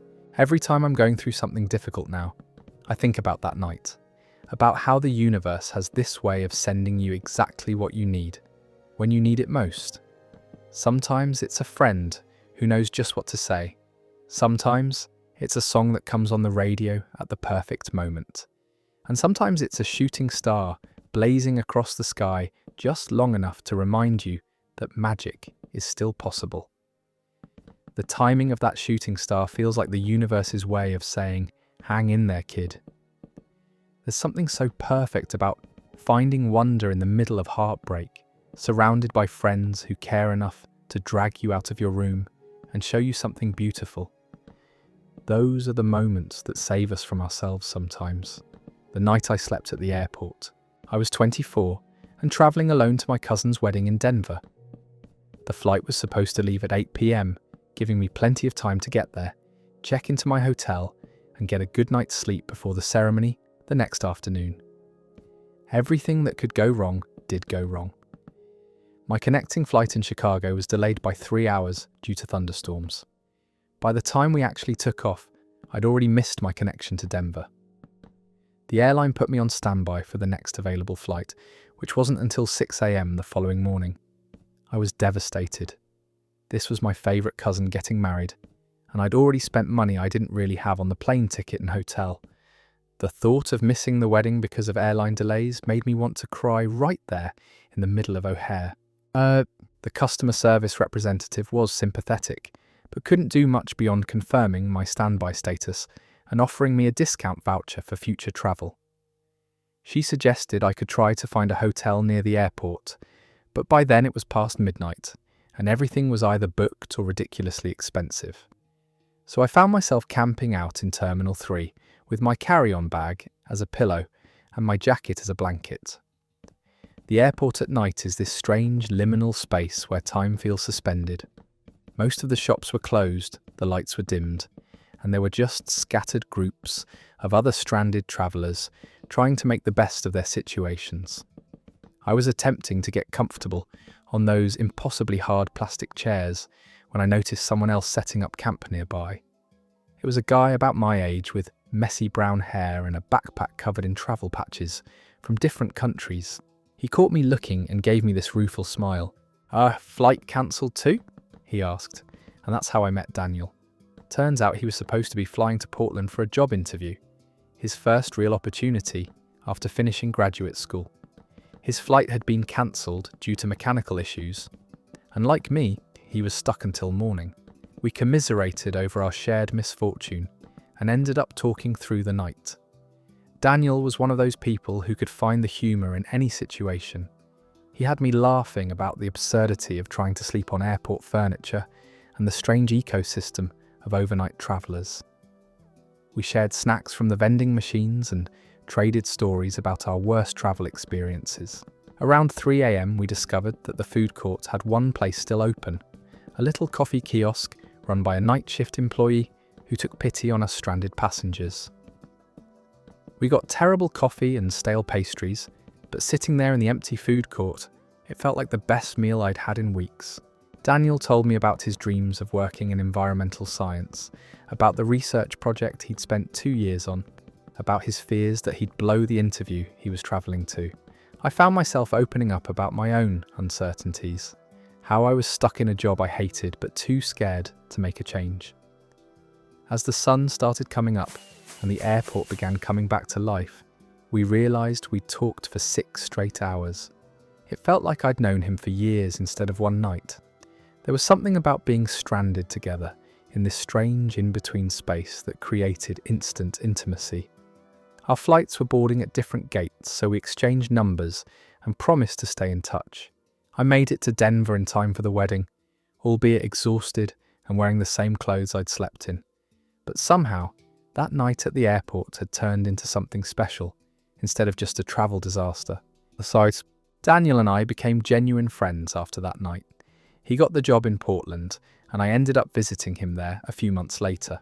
We still text regularly, and every time I'm in an airport, I think about that night we spent laughing on uncomfortable chairs and eating vending machine food. Sometimes the worst travel days turn into the best stories. What could have been just a miserable night of delayed flights became the beginning of a friendship that's lasted years. There's something magical about connecting with someone in those weird, unexpected moments when life throws you a curveball. That disaster becoming a cherished memory perfectly captures how perspective changes everything. Sometimes our best stories come from our worst plans falling apart. The bond formed through shared misfortune can be stronger than any connection made during perfect circumstances. The day I won a local contest, I'd been painting for about 3 years at that point, mostly just for fun in my spare time after work. Nothing serious, just something to keep my hands busy while I watched Netflix or listened to podcasts. I'd set up this little corner in my apartment with an easel I bought second-hand and whatever cheap supplies I could afford. My friend Jessica kept telling me I should enter the annual community art contest downtown. Every year, they'd set up booths in the park and local artists would display their work for judging in different categories. I kept brushing her off because the idea of putting my amateur paintings next to real artists seemed terrifying. But Jessica was persistent, and eventually she wore me down. She said the worst thing that could happen was I'd lose, and the best thing was I might surprise myself. So 3 weeks before the deadline, I finally agreed to submit one piece to the amateur category. I chose this painting I'd done of the old oak tree in my neighbourhood park. Nothing fancy, just the way the afternoon light filtered through its branches and cast shadows on the ground below. I'd painted it on a Saturday when I couldn't sleep and needed something peaceful to focus on. The morning of the contest, I almost didn't go. I kept imagining my painting looking childish next to everyone else's work, or worse, people laughing at it. But Jessica picked me up and basically dragged me downtown, telling me I'd regret not seeing it through. The park was packed with people walking around looking at all the displays. There were incredible sculptures, detailed portraits, abstract pieces that probably took months to complete. My little tree painting was hanging between a gorgeous landscape and an intricate still life, and I felt like I was completely out of my league. I spent most of the day hiding behind the food trucks, too nervous to even walk past my own booth. Jessica finally found me around 3 o'clock and told me the judging was about to start. We found a spot where we could watch the judges making their rounds, clipboards in hand, studying each piece carefully. When they got to my section, I wanted to disappear. One of the judges stood in front of my painting for what felt like forever, making notes. I was convinced she was writing down all the technical problems with it, all the reasons it didn't belong there. The announcement ceremony started at 4. They called out winners in different categories, starting with the professional divisions. Each time someone's name was called, they'd walk up to this little makeshift stage to accept their ribbon and shake hands with the mayor. When they got to the amateur category, my heart was pounding so hard I could barely hear anything else. Third place went to a beautiful flower arrangement. Second place to an amazing charcoal portrait. Then the judge leaned into the microphone and said, "First place in amateur painting goes to Ava Chen for Afternoon Shadows." I froze. Jessica started screaming and shaking my arm, but I couldn't move. That was my painting. That was my name. The judge called it again, and Jessica literally had to push me toward the stage. Walking up there felt like an out-of-body experience. The judge handed me this blue ribbon and a small cash prize, and everyone was clapping. I looked out at the crowd and saw all these faces smiling at me, celebrating something I'd created in my apartment on a random Saturday. The judge told me she loved how I'd captured the quality of light, how the painting felt peaceful and contemplative. She said it showed real promise and encouraged me to keep developing my skills. I was so stunned I barely managed to say thank you. After the ceremony, people kept coming up to me to congratulate me and ask about my technique. One woman said she'd been looking at my painting all day because it reminded her of her childhood backyard. Another person asked if I took commissions, which I'd never even considered. That night, I hung the ribbon on my easel and stared at my little setup in the corner. It didn't look amateurish anymore. It looked like the workspace of someone who could actually create something meaningful, something that moved people. I signed up for a real art class the next week, not because winning made me think I was already good enough, but because it made me realize I might be capable of becoming good enough. That blue ribbon gave me permission to take myself seriously as an artist for the first time. 3 years later, I've had pieces in several local shows and even sold a few paintings. I still have that first ribbon pinned above my easel, a reminder of the day I learned that sometimes you have to enter the race to discover you can actually run. That moment when you realize your own worth through other people's recognition hits different. Sometimes we need external validation to give ourselves permission to dream bigger. That blue ribbon wasn't just about winning a contest, it was about discovering a part of yourself you didn't know existed. The moment my dad taught me to ride a bike, I was 7 and absolutely convinced I was going to die. We'd tried this same routine about 5 times before, and each attempt had ended with me on the ground crying and declaring that bikes were stupid, and I'd just walk everywhere for the rest of my life. My dad had this ancient blue Schwinn that he'd bought at a garage sale and spent a weekend fixing up for me. It had training wheels for the first few months, but eventually he said it was time for them to come off. I disagreed strongly with this assessment. The problem wasn't the concept of riding a bike. I understood how it was supposed to work. The problem was that the moment those training wheels disappeared, physics became my enemy. Every time my dad let go of the back of the seat, I'd wobble for exactly 3 seconds before crashing into the nearest mailbox or hedge. This particular Saturday morning, my dad suggested we try a different approach. Instead of starting on our usual flat sidewalk, he wanted to take me to the gentle hill behind our elementary school. His theory was that a little momentum would make balancing easier. I was skeptical, but I'd also reached the age where I was starting to feel embarrassed that all my friends could ride bikes and I couldn't. So we loaded the Schwinn into the back of his pickup truck and drove to the school. The hill was perfect, just steep enough to give me some speed without being terrifying.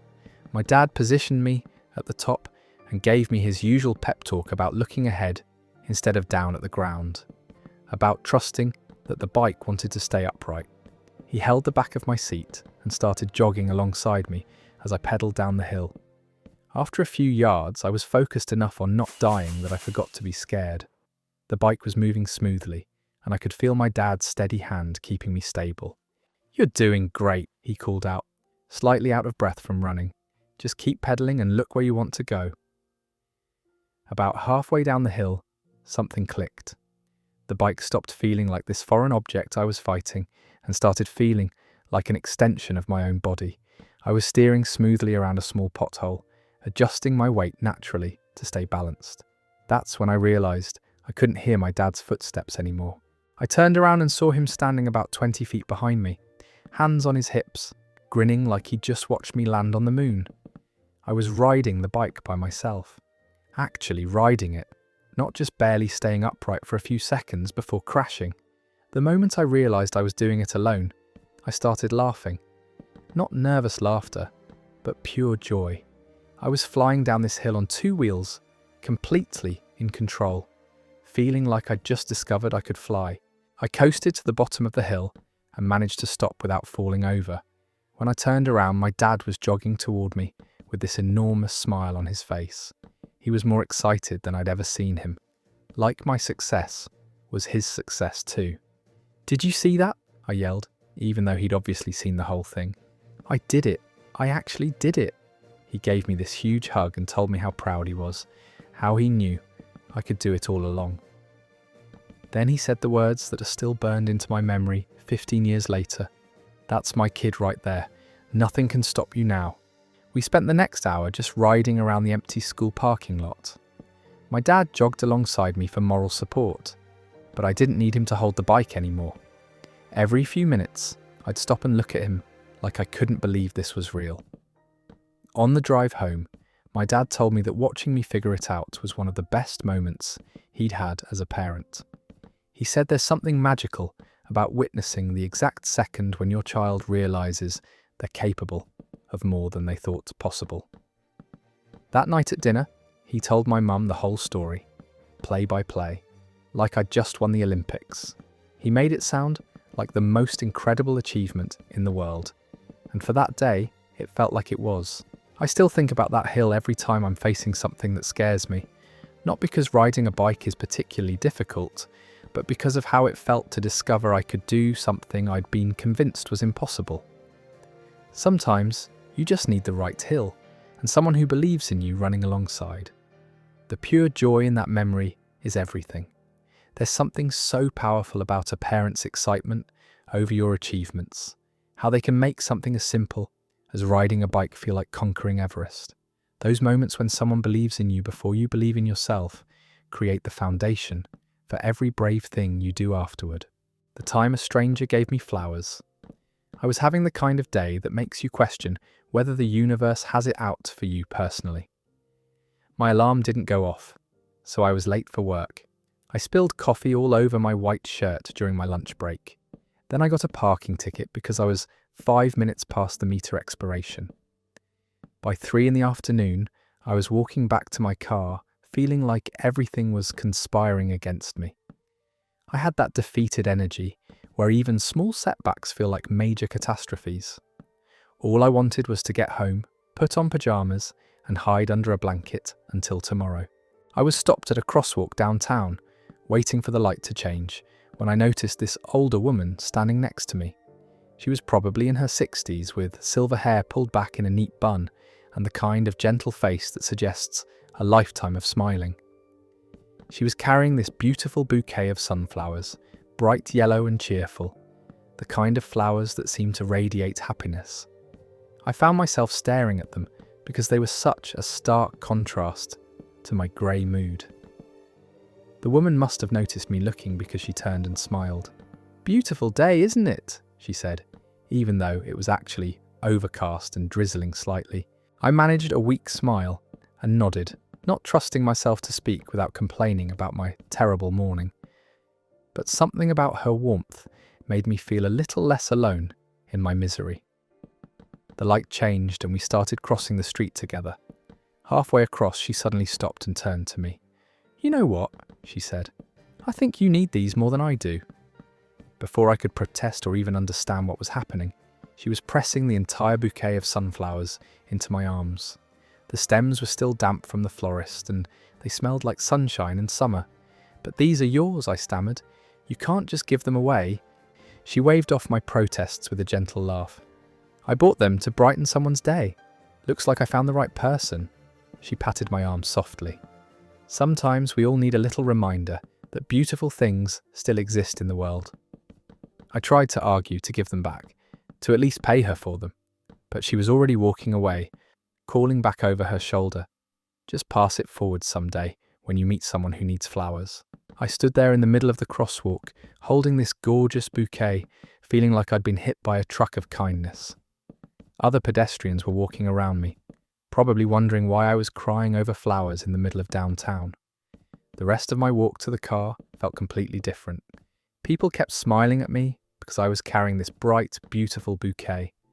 A little kid pointed at the flowers and told his mum they were pretty. An elderly man tipped his hat and said, "Lucky lady." By the time I got home, my entire mood had shifted. The parking ticket seemed trivial. The coffee stain on my shirt was just laundry. All the little disasters that had felt so overwhelming that morning suddenly seemed like minor inconveniences instead of personal attacks from the universe. I put the sunflowers in a mason jar on my kitchen table, and for the next week, every time I looked at them, I remembered that stranger's kindness. Not just the gesture itself, but the way she'd seen something in me that needed brightening and acted on it without hesitation. 3 months later, I was at the grocery store when I saw a young mum struggling with a fussy toddler while trying to manage her shopping. She looked exhausted and overwhelmed, the way I'd felt that day downtown. Without really thinking about it, I grabbed a small bouquet from the floral section and handed it to her. "Just because," I said, using almost the same words the silver-haired woman had used with me. The look of surprise and gratitude on her face was exactly what I imagine I looked like that day at the crosswalk. She teared up and hugged the flowers to her chest, and I understood why that stranger had given hers away. There's something magical about unexpected kindness from people who owe you nothing. It restores your faith in humanity and reminds you that most people are fundamentally good. Sometimes the smallest gestures create the biggest impact on someone's entire day. The day I passed my final exam, I'd failed this accounting class twice before. The first time, I didn't study enough, convinced I could coast through like I had in high school. The second time, I studied too hard cramming so much information into my head that I couldn't think straight during the test. Everything jumbled together into one confusing mess of numbers and formulas. This was my third and final attempt. If I didn't pass this time, I'd have to change my major completely. All those semesters of business classes would be worthless. My parents had already made it clear they weren't paying for a fifth year of college, and I couldn't blame them. I spent the entire month leading up to the exam in a controlled panic. I made study schedules, joined study groups, went to every office hours session the professor offered. I turned down parties, skipped movie nights with friends, basically put my entire social life on hold. My roommate kept telling me I was overdoing it, but I couldn't risk failing again. The night before the exam, I couldn't sleep. I kept going over formulas in my head, second-guessing everything I thought I knew. By morning, I felt sick to my stomach. I barely managed to eat half a piece of toast before heading to the testing centre. Walking into that classroom felt like walking to my execution. I found my assigned seat and tried to control my breathing while the professor handed out test booklets. My hands were actually shaking when she told us we could begin. The first few questions looked familiar, which was a good sign. I worked through them methodically, showing all my work, double-checking every calculation. About halfway through, I hit a section that made my heart sink. These problems looked completely foreign, like they were written in a different language. I sat there staring at the page for what felt like forever, feeling that familiar panic creeping in. This was exactly what had happened the last 2 times. But then I remembered something my professor had said during office hours. Trust the process. You know more than you think you do.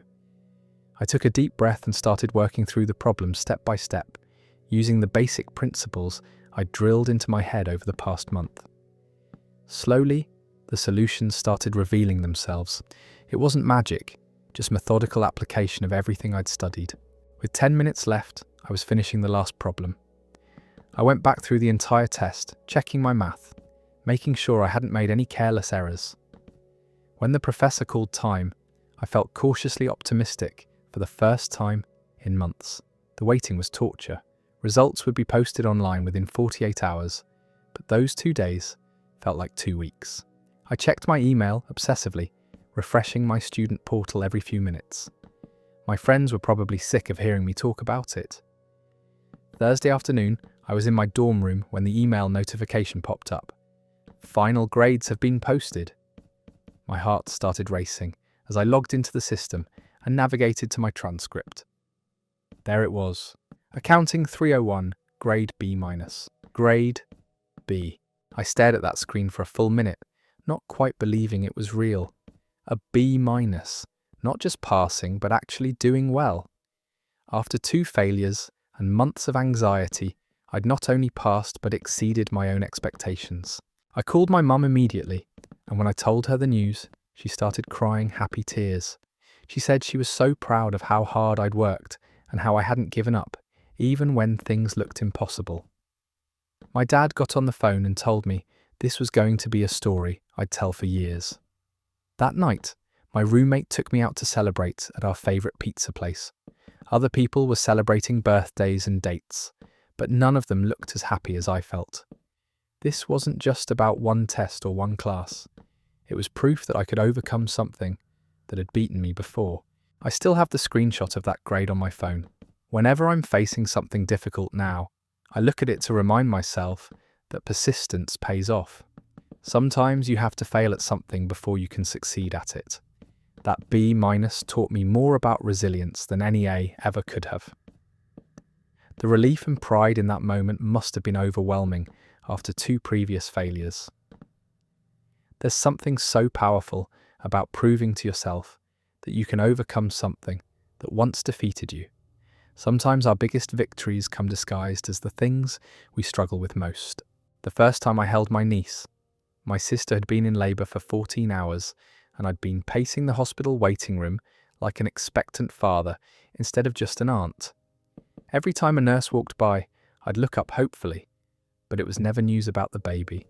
Finally, around 3 a.m, my brother-in-law came out with this enormous grin on his exhausted face. "She's here," he said. 7 pounds, 2 ounces, healthy and perfect. I'd been preparing for this moment for 9 months, but somehow I still wasn't ready for the wave of emotion that hit me. They let me come back to see her about an hour later, after they'd cleaned her up and my sister had gotten some rest. I walked into that hospital room feeling nervous, like I was about to meet someone incredibly important, which I guess I was. My sister was sitting up in bed, looking tired but radiant, holding this tiny bundle wrapped in a pink blanket. When she saw me, she smiled and said, "Grace, meet your niece Emma." I approached the bed slowly, almost afraid to get too close.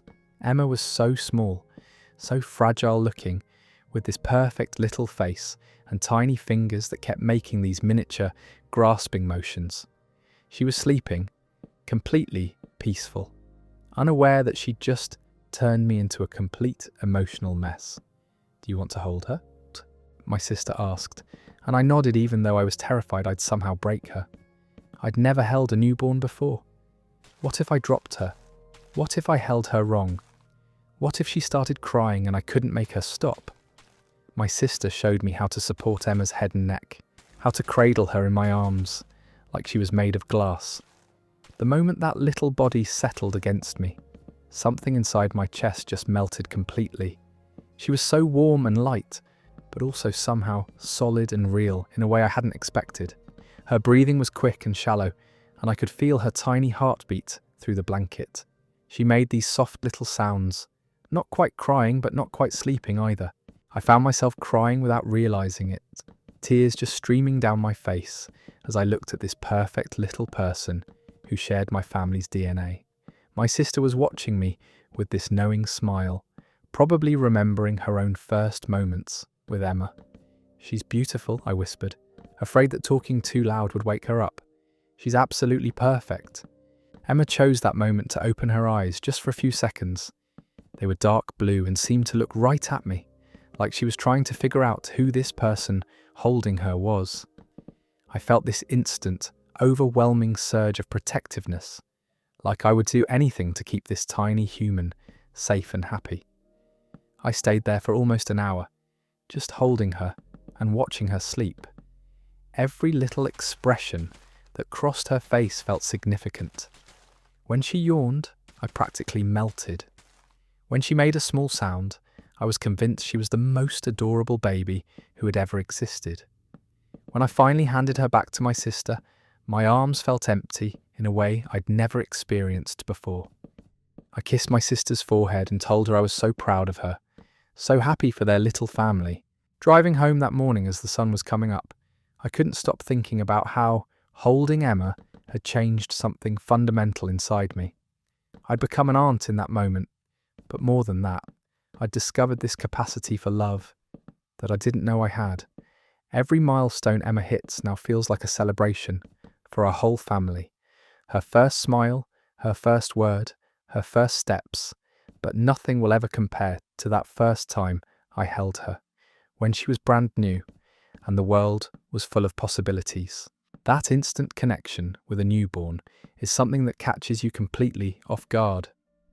The way such a tiny person can suddenly become the most important thing in your world is incredible. Being an aunt or uncle gives you all that overwhelming love without the sleep deprivation, which honestly sounds like the perfect deal. The summer camp talent show. I was 11 years old and absolutely convinced I was going to be the star of the show. I'd been practicing this comedy routine for weeks, memorizing every joke, every pause, every punchline. In my head, I was going to bring the house down with my incredible wit and timing. The talent show was the highlight of the summer at Camp Wildwood. Every year, kids would sign up to showcase whatever skill they thought would impress everyone else. There were always singers, dancers, kids who could do magic tricks or play instruments. I was going to be the comedian.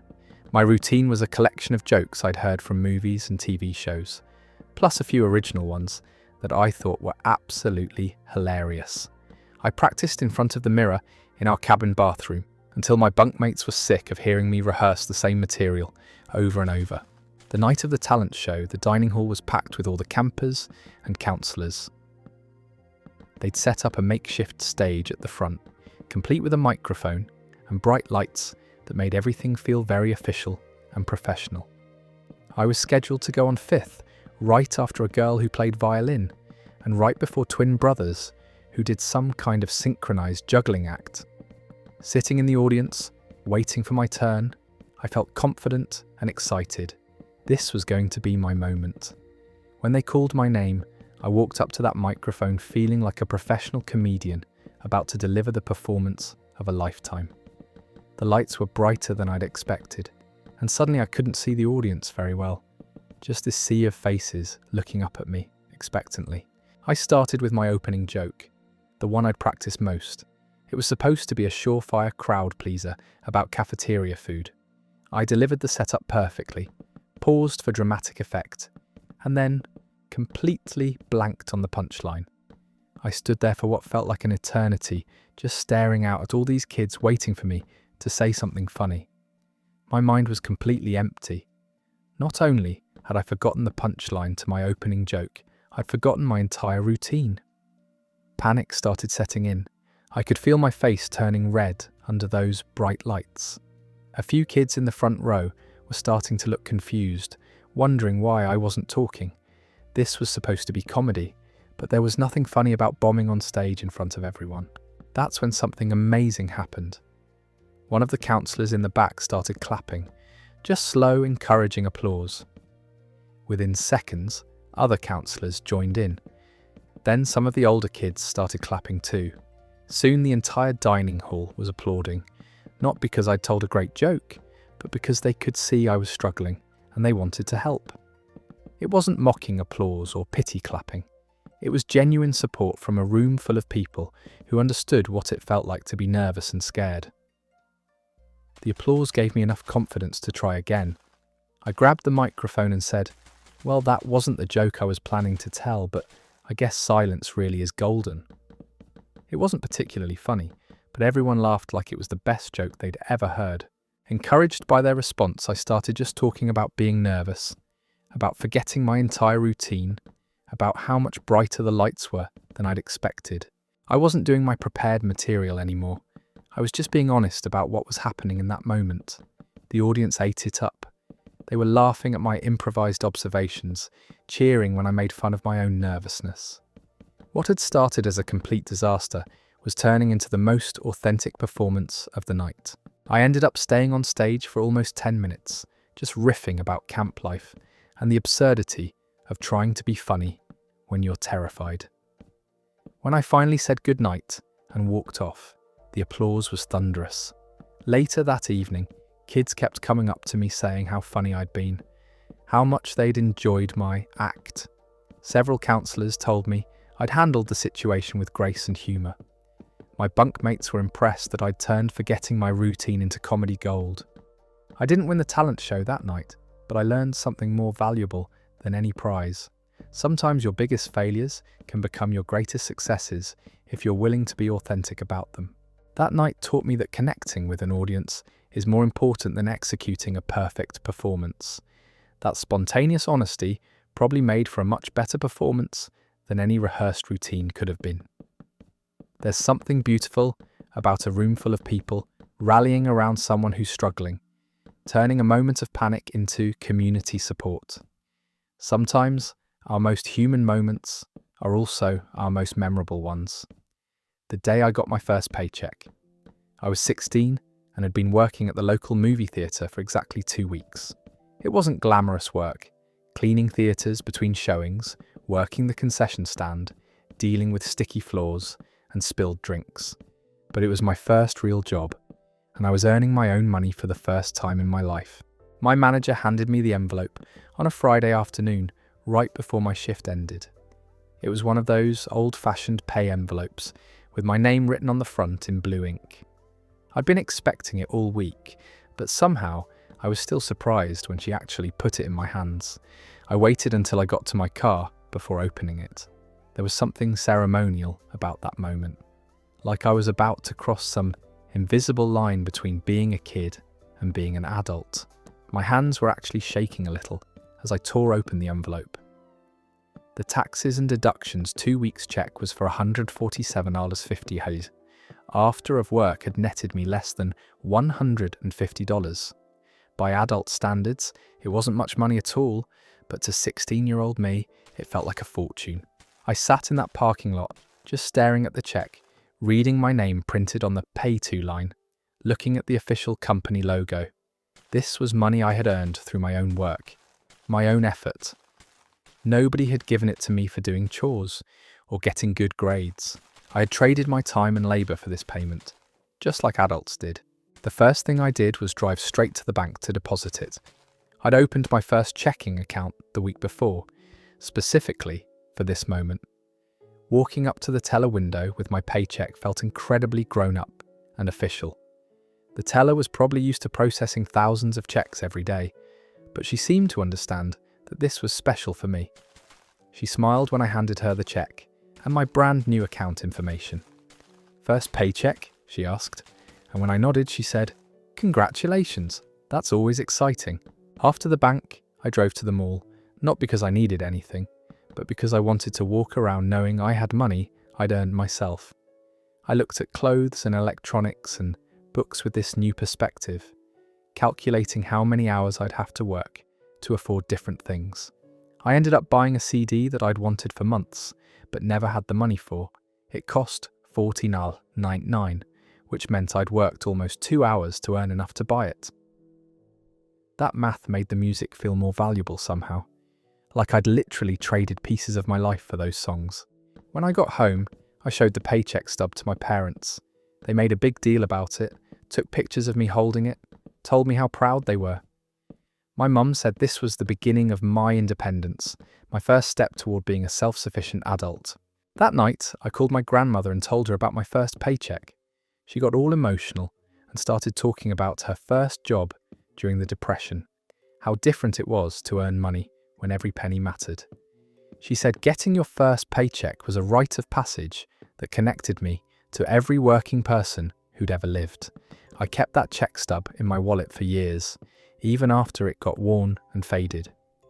Every time I started a new job or got a promotion, I'd think back to that moment in the movie theatre parking lot, when I first understood what it meant to earn my own way in the world. Looking back, $147.50 wasn't life-changing money, but the feeling of earning it absolutely was. It was the first time I truly understood the relationship between work and reward, effort and independence. That small piece of paper represented possibility and self-reliance in ways I couldn't have imagined before I earned it. There's something magical about that first taste of financial independence, even if it's just a few dollars from a part-time job. Suddenly you realize your time has value, that you can trade your effort for the things you want. That check stub probably meant more to her than paychecks 10 times larger would later in life. The road trip that went wrong. We'd planned this epic spring break adventure for months. 4 friends, 1 borrowed minivan, and a route that would take us through 3 states to reach this music festival everyone was talking about. We had playlists prepared, snacks packed, and enough energy drinks to power a small city. The trouble started about 4 hours into the drive, when Oliver, who was driving, noticed steam coming from under the hood. We were in the middle of nowhere, surrounded by farmland and not much else. The nearest town was 15 miles away, and none of us knew anything about cars beyond how to put gas in them. We managed to coast into a tiny truck stop that looks like it hadn't been updated since the 1970s. The mechanic, a guy who looked like he'd been working on cars since before we were born, took one look under the hood and shook his head. The radiator was shot and they didn't have the part we needed. The earliest they could get it fixed was Monday, which meant we were going to miss the entire festival we'd been planning to attend. We'd already paid for tickets, booked a campsite, requested time off work. This was supposed to be the highlight of our semester, and now we were stranded in a town with 1 gas station and a diner that closed at 8 p.m. Initially, we were all pretty devastated. This had been months in the planning, and everything was falling apart 4 hours from home. We sat in that truck stop parking lot, trying to figure out what to do, whether to call someone to pick us up, or try to rent a car, or just give up entirely. That's when Sarah suggested we make the best of it. The truck stop had a small motel attached, the kind of place that rents rooms by the week to long-haul truckers. It wasn't fancy, but it was clean and cheap, and the owner felt sorry for us college kids stuck with a broken-down van. We ended up getting 2 adjoining rooms for the weekend, and what started as a disaster turned into something completely unexpected. Instead of fighting crowds at a music festival, we had our own private retreat in the middle of rural nowhere. The first night, we walked to the diner and became instant celebrities among the locals. 4 college students stranded by car trouble was apparently the most interesting thing that had happened in that town in months.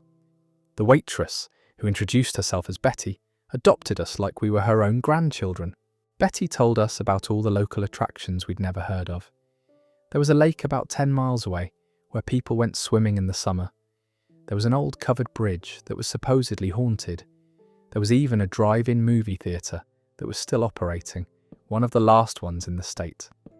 Saturday morning, we borrowed bicycles from the motel owner and rode out to the lake. It was this perfect little hidden gem, completely empty except for a few fishermen on the far shore. We spent the day swimming and lying in the sun, having the kind of lazy, unstructured fun that's impossible when you're following a rigid festival schedule. That evening, we went to the drive-in theatre. They were showing a double feature of old horror movies, the kind of B-grade films that are terrible, but in the best possible way.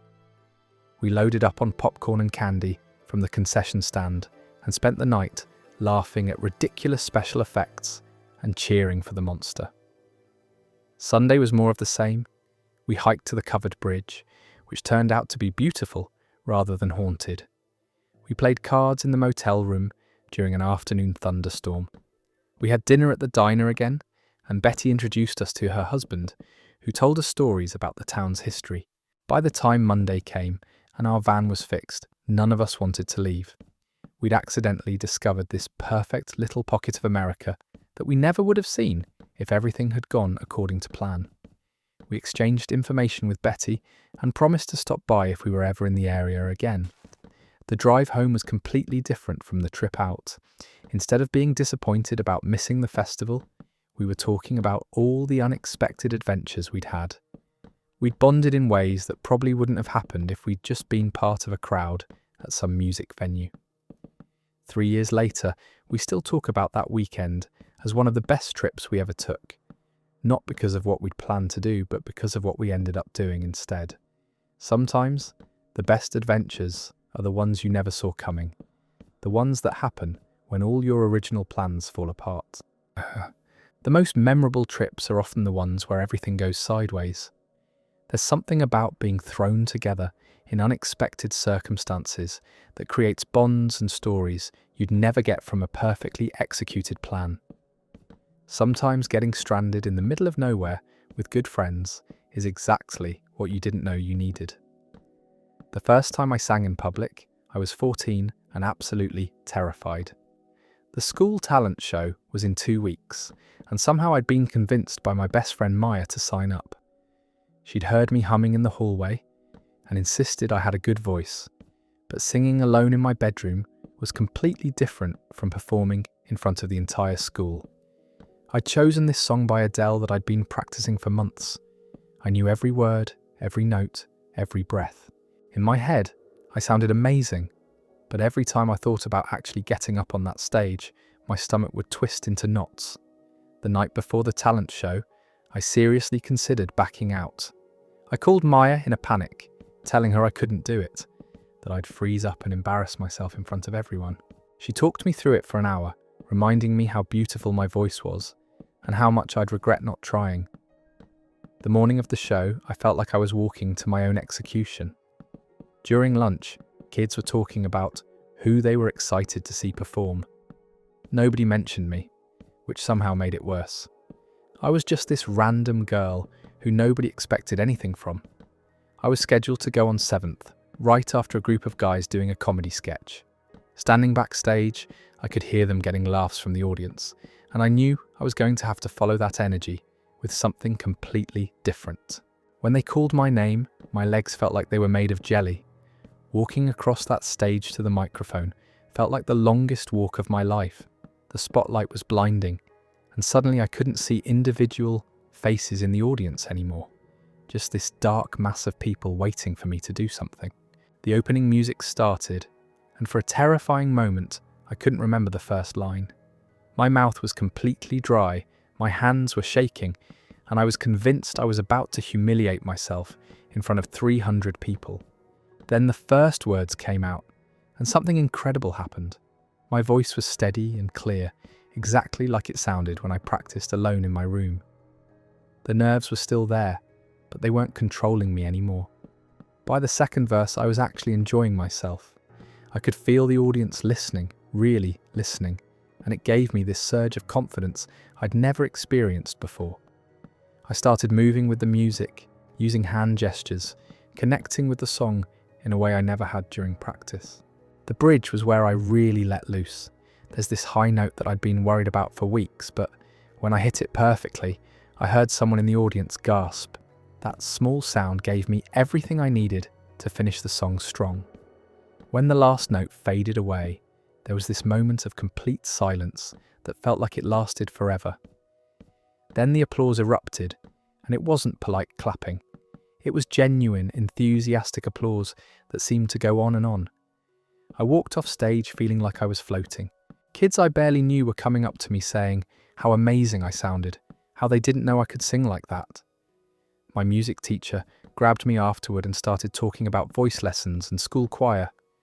Maya was crying happy tears when she found me, saying she knew I had it in me all along. But the best part was how I felt about myself. For the first time, I understood what it meant to have a talent that other people could appreciate. That night changed everything for me.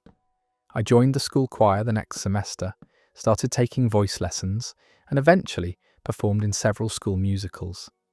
But nothing ever felt quite as magical as that first time when I discovered I could make a room full of people stop and listen.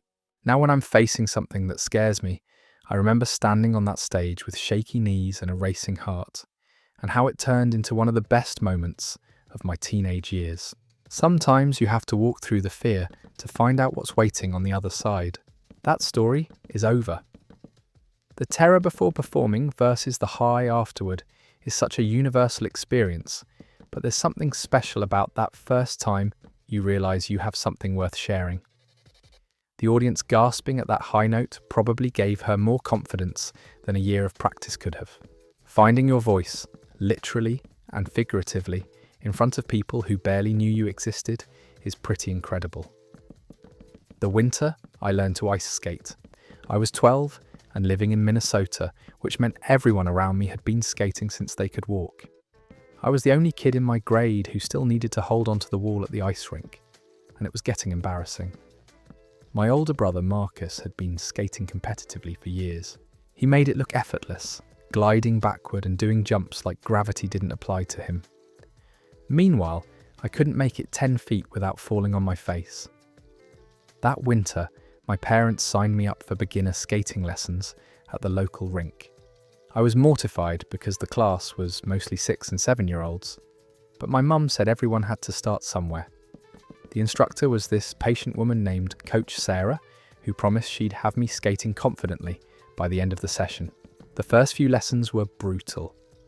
I spent more time on my butt than on my skates. Every time I tried to push off from the wall, my feet would go in opposite directions and I'd end up sprawled on the ice. The little kids in my class were picking it up faster than me, which only made me more frustrated. Coach Sarah kept telling me to trust the skates, to lean into the motion instead of fighting it. She said I was thinking too much and needed to let my body figure out the balance naturally. Easy for her to say when she'd been skating for 20 years. About halfway through the session, something started to click. I made it around the rink once without falling, then twice. My ankles were killing me and my legs felt like jelly, but I was actually moving under my own power instead of just clinging to the boards. The breakthrough came during our 4th lesson. Coach Sarah had us practicing gliding, pushing off with one foot and coasting on the other. I was concentrating so hard on not falling that I didn't realise I'd made it halfway around the rink on one push. When I looked up and saw how far I'd come, this huge grin spread across my face. I wasn't graceful or fast, but I was skating. Actually skating, not just stumbling around on the ice trying not to die. By the end of the lesson, I was attempting turns and even trying to skate backward like Marcus did. I fell plenty, but it didn't matter anymore because I could get back up and keep going. The ice wasn't my enemy anymore. The last day of lessons, Coach Sarah had us demonstrate what we'd learned for our parents. When my mum and dad saw me skating independently around the rink, they started cheering like I'd just won the Olympics. My brother was there too, and even he looked impressed. After the demonstration, Marcus took me out on the ice for some one-on-one coaching. For the first time ever, we were skating together, instead of him waiting for me to catch up. He taught me how to stop properly and how to build up speed for longer glides. That winter, skating became my favourite thing to do. I'd go to the rink after school and practice what Coach Sarah had taught me, gradually building up my confidence and skills. I never became competitive like Marcus, but I didn't need to. I just loved the feeling of gliding across the ice. Years later, whenever we'd go skating as a family, I'd remember those first wobbly attempts and how impossible it seemed that I'd ever get the hang of it. Learning to skate taught me that some skills take time to develop, but the moment they click, all that practice suddenly makes sense. Even now, when I'm learning something new and getting frustrated with my progress, I think about those skating lessons. Sometimes you have to fall down 100 times before your body understands what your brain is trying to tell it. But when it finally clicks, that feeling of suddenly being able to do something that seemed impossible is worth all the bruises. That story is over. There's something so satisfying about conquering a skill that everyone around you makes look effortless. The image of a 12-year-old in a class full of little kids is both humbling and hilarious. Those breakthrough moments when your body finally understands what you've been trying to teach it feel like actual magic. The day I adopted my rescue dog, I'd been thinking about getting a pet for months, but I kept talking myself out of it. Living alone in a small apartment, working long hours, barely keeping my own life together. Adding a dog to that equation seemed like a recipe for disaster, but the loneliness was getting to me. Coming home to an empty apartment every night, eating dinner in front of the TV with no one to talk to.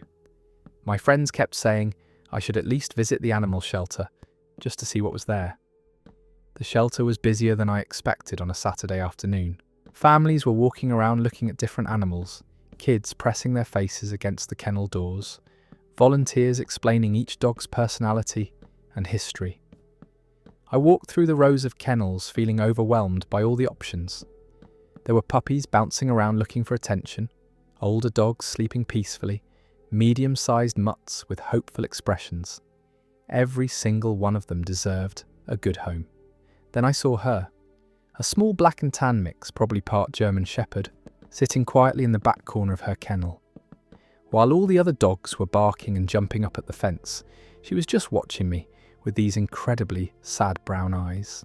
The volunteer, a teenage girl with paint-stained jeans, noticed me staring. She said the dog's name was Luna, that she'd been surrendered by a family who couldn't afford her medical bills anymore. She was about 3 years old, house-trained, and surprisingly good with kids despite being pretty shy. When the volunteer opened the kennel door, Luna didn't rush out like I expected. She approached slowly, cautiously, like she was afraid I might disappear if she moved too fast. When she got close enough, she sat down and just looked at me, waiting to see what I'd do. I knelt down and held out my hand, letting her decide whether she wanted to sniff it or ignore it. She took a step closer and gave my fingers the gentlest lick, then pressed her head against my palm. Something inside my chest just melted completely. The volunteer said Luna had been at the shelter for 6 weeks, which was longer than most dogs stayed. People wanted puppies or bigger dogs, and Luna was too quiet to stand out among all the more energetic animals. She'd been passed over dozens of times. I asked if I could take Luna to one of the visiting rooms to spend some time with her. For 20 minutes, we just sat on the floor together while she gradually warmed up to me. By the end, she was lying with her head in my lap, looking more relaxed than I'd seen her since I walked in. The adoption paperwork took forever, but Luna waited patiently beside me the entire time. When we finally walked out of the shelter together, she kept looking back like she couldn't believe she was actually leaving with someone. The car ride home was quiet. Luna sat in the passenger seat, looking out the window with what I swear was cautious optimism.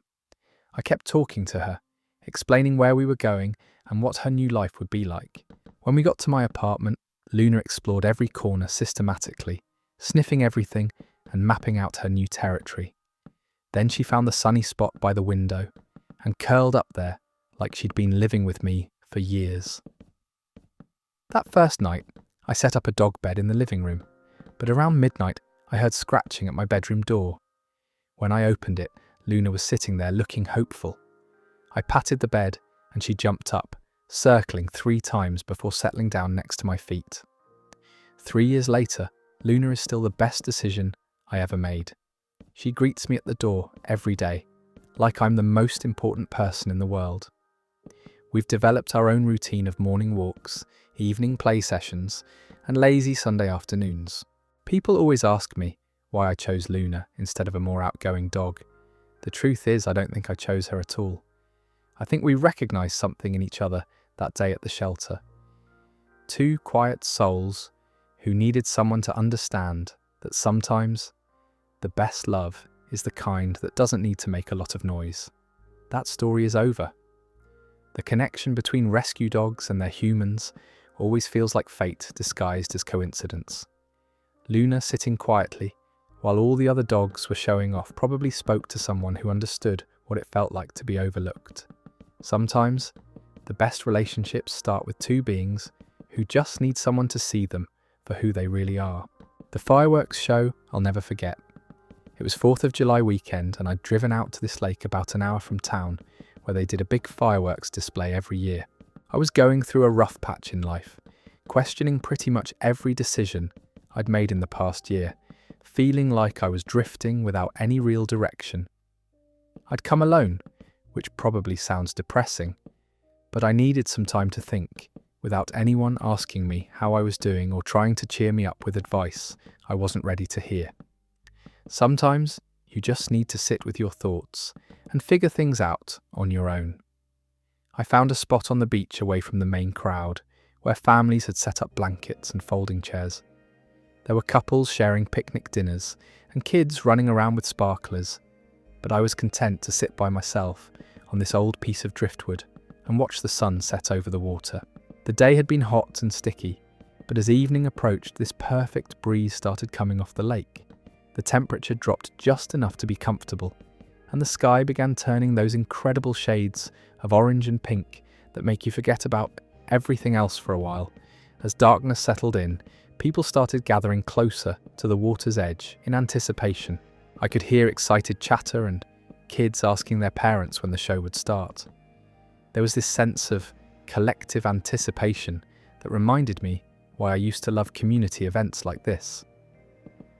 The first firework went off around 9 o'clock, a single golden burst that reflected perfectly in the still lake water. Then another and another, until the entire sky was filled with colour and light and the echoing boom of explosions overhead. But it wasn't just the fireworks that got to me. It was sitting there surrounded by all these families and couples and groups of friends, all of us looking up at the same sky, experiencing the same moment of wonder. For the first time in months, I felt connected to something bigger than my own problems. There was this one sequence where they shot off dozens of fireworks simultaneously, creating this massive cascade of gold and silver that lit up the entire lake. The reflection in the water doubled the effect, like we were sitting inside a snow globe of light. In that moment, watching all that beauty exploding overhead, something shifted inside me. All the stuff I'd been worrying about, all the uncertainty and self-doubt suddenly seemed less overwhelming. Not because my problems had disappeared, but because I remembered there was still magic in the world. A little girl sitting near me with her family kept gasping and clapping at each new burst of colour. Her pure joy was infectious, and I found myself clapping too. When she looked over and saw me watching, she gave me this huge grin and pointed at the sky like she wanted to make sure I wasn't missing anything. The finale was incredible. 20 minutes of continuous fireworks that turned night into day and left everyone cheering and whistling. When it finally ended and the smoke cleared, revealing the stars again, there was this moment of perfect silence before people started packing up. Driving home that night, I felt different than I had in months, lighter somehow, like I'd left some of my heaviness sitting on that beach. The fireworks hadn't solved any of my actual problems, but they'd reminded me that life still had moments of pure beauty worth sticking around for. I still think about that night whenever I'm going through a difficult time, not because fireworks have any magical healing powers, but because sometimes you need to step outside your own head and remember that you're part of something bigger. Sometimes wonder is the best medicine for a troubled mind. That story is over. There's something about fireworks that makes everyone feel like a kid again, even when you're carrying adult problems. That moment of collective awe where strangers become connected through shared wonder can be exactly the perspective shift you need. Sometimes the universe puts on a light show right when you need to remember that beautiful things still happen. The time my teacher gave me extra credit, I was failing chemistry and had pretty much accepted that I was going to have to repeat the class. It was second semester of junior year, and my grades were a disaster across the board, but chemistry was the worst of all. Mrs. Rodriguez had tried everything with me: extra help sessions after school, simplified notes, even moving me to a front row seat so she could keep an eye on my progress. Nothing was working. The material just wouldn't stick in my brain no matter how hard I tried to understand it. The problem wasn't that I didn't care. I actually liked Mrs. Rodriguez and didn't want to disappoint her. But chemistry felt like it was taught in a foreign language, and every time I thought I was starting to get it, we'd move on to something even more complicated. My parents had already started talking about summer school and how this was going to affect my college applications. The guidance counsellor had suggested maybe I wasn't cut out for advanced sciences. Even my friends had stopped asking me to study with them because I'd just slow everyone down. 2 weeks before the final exam, Mrs. Rodriguez asked me to stay after class. I figured she was going to give me the official talk about how I wasn't going to pass and what my options were for making up the credit. I was prepared to just nod and accept my fate. Instead, she sat down across from me and said she'd been thinking about ways to help me succeed. She said she could see I was trying, that I wasn't one of those students who'd given up, and she didn't want to watch me fail when she thought there might be another way. Mrs. Rodriguez offered me an extra credit project that would be worth enough points to potentially save my grade if I did well on it.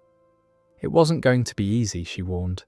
I'd have to research and present on a chemistry topic that interested me, demonstrating real understanding of the concepts. The catch was that I had to pick something I was genuinely curious about, not just something that seemed simple. She said the whole point was to find a way into chemistry that made sense to my particular brain, and that meant following my own interests instead of just memorizing formulas. I chose forensic chemistry because I'd always been fascinated by crime shows and how they use science to solve cases. Mrs. Rodriguez helped me narrow down the topic to how chemical analysis could identify different types of evidence at crime scenes. For the first time all year, I was actually excited about a chemistry assignment. I spent hours researching different techniques, watching documentaries, even reaching out to a forensic lab in the city to ask questions about their work. The project forced me to understand concepts I'd been struggling with all semester, but now they had context that made sense to me. Suddenly things like molecular structure and chemical reactions weren't just abstract ideas. They were tools that could help solve mysteries and bring justice. When I presented my project to the class, I felt confident for the first time in Mrs. Rodriguez's room. I wasn't just reciting information I'd memorized. I was sharing something I genuinely found interesting and had worked hard to understand. Mrs. Rodriguez graded my project an A-, which shocked me more than anyone. But more importantly, the confidence I'd gained from that success carried over into studying for the final exam. I ended up pulling my grade up to a C+, enough to pass the class. Years later, I switched my college major to forensic science, directly because of that extra credit project. Mrs. Rodriguez had seen something in me that I couldn't see in myself. She'd found a way to connect chemistry to something I cared about, and it changed my entire academic trajectory. I still keep in touch with her occasionally, sending updates about my career in forensics. Every time I'm working a case that involves chemical analysis, I think about that afternoon when she offered me a second chance and how different my life might have been if she'd just let me fail. That story is over. A teacher who sees potential in a struggling student and finds a way to unlock it deserves all the credits in the world. Connecting academic concepts to real-world applications that actually interest students can completely transform their relationship with learning. Mrs. Rodriguez didn't just save a grade, she launched a career, the hike that changed my perspective. I'd been having one of those months where everything felt overwhelming and I couldn't seem to catch a break. Work was stressful, my relationship was going through a rough patch, and I'd been spending way too much time scrolling through social media, feeling sorry for myself. My friend Alex suggested we do this day hike he'd been wanting to try, a trail that led to a lookout point about 6 miles from the parking area. I wasn't really in the mood for physical activity, but he insisted that getting outside would help clear my head. The trail started easy enough, winding through dense forest with a gentle incline that didn't require much effort. We talked about random stuff for the first hour, catching up on each other's lives, complaining about our jobs, the usual conversation you have when you're just getting warmed up. But as we climbed higher, the trail got steeper and more challenging. My legs started burning, and I was breathing harder than I expected. Alex was in much better shape than me, and I found myself falling behind, stopping frequently to rest and complain about how out of shape I was. About halfway up, I seriously considered turning back. My calves were cramping, I was sweating through my shirt despite the cool mountain air, and the trail seemed to keep going up endlessly. Every time I thought we were almost there, we'd round a corner and see even more climbing ahead. Alex was patient with my frequent breaks, but I could tell he was getting frustrated with my negative attitude. I kept saying things like, "This is impossible," and "I don't think I can make it." Finally, he stopped and told me to just focus on putting one foot in front of the other instead of worrying about how far we still had to go. The last mile was brutal. The trail switched back and forth up what felt like a vertical wall of rock and dirt. My heart was pounding so hard, I could hear it in my ears, and every step required conscious effort. I wanted to quit about 50 times, but Alex kept encouraging me to just make it to the next bend. When we finally reached the summit, I was completely exhausted and barely able to appreciate anything except the fact that I could finally stop climbing. I collapsed on a rock and spent the first few minutes just trying to catch my breath and recover from the physical ordeal. But then I looked up and saw the view, and everything changed. The entire valley spread out below us like a map come to life. Rivers snaked through green fields, tiny towns dotted the landscape, and mountains stretched to the horizon in every direction.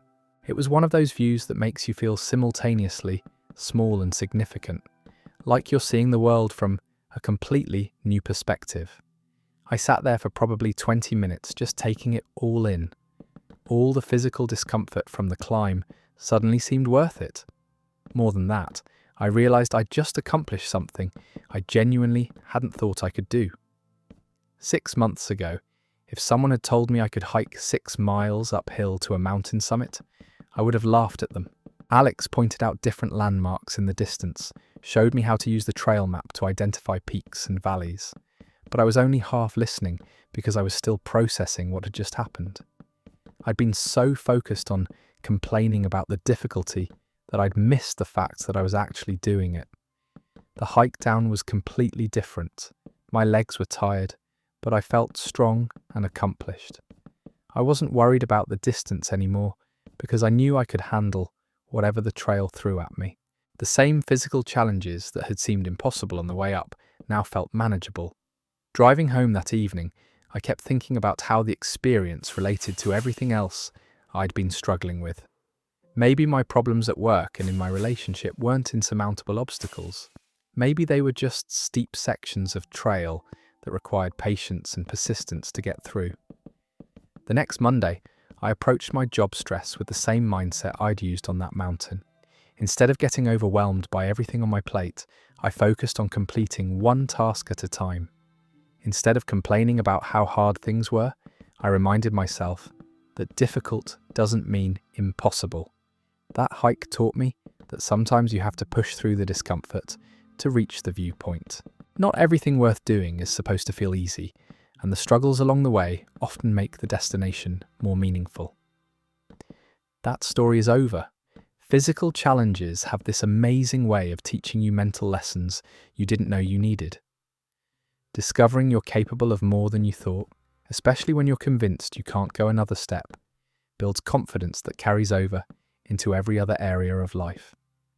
Sometimes, you need to climb a mountain to remember how strong you actually are.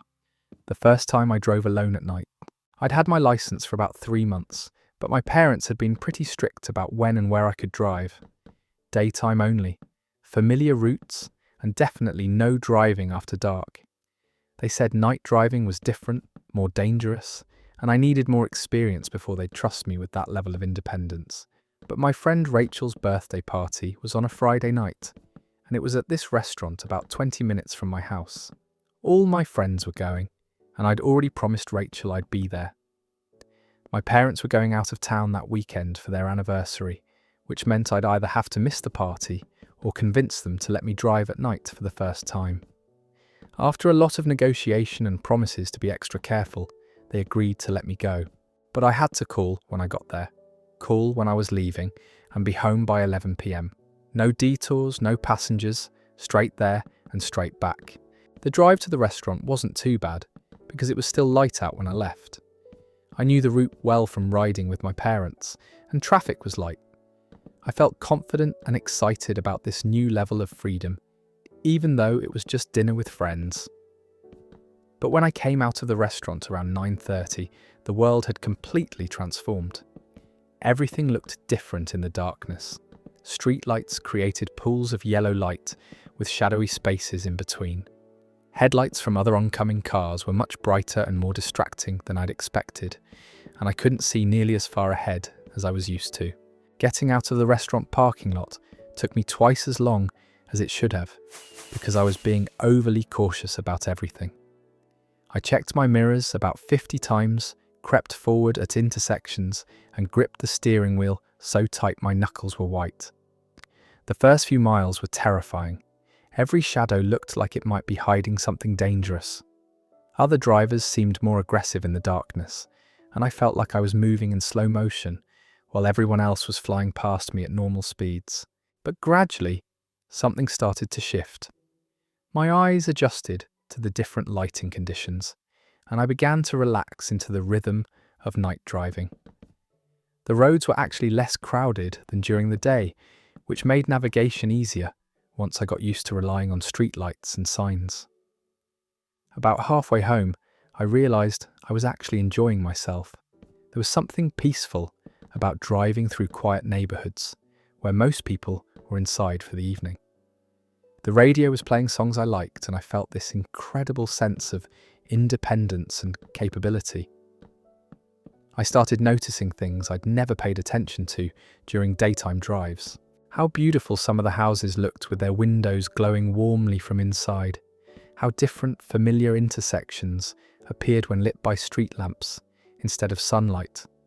The way my headlights swept across curves in the road, revealing the path just far enough ahead. When I pulled into our driveway at 10:45, 15 minutes before curfew, I sat in the car for a minute, just savouring the accomplishment. I'd driven alone at night for the first time and handled it completely on my own. No parents giving directions, no one else making decisions about routes or timing.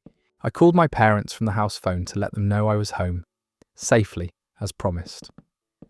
My dad answered, and I could hear the relief in his voice when I reported that everything had gone perfectly. He said he was proud of me for being responsible and following all their rules. That night marked a turning point in my relationship with driving and with my parents' trust in my judgment. Over the next few months, They gradually relaxed the restrictions on when and where I could drive, and night driving became just another normal part of having a license. But I still remember that first solo night drive as this pivotal moment when I realised I was becoming more independent and capable than I'd been just hours before. The darkness that had seemed so intimidating at first became this space where I could prove to myself that I could handle new challenges.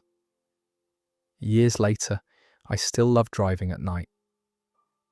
There's something meditative about moving through the world when it's quieter and less chaotic than during the day.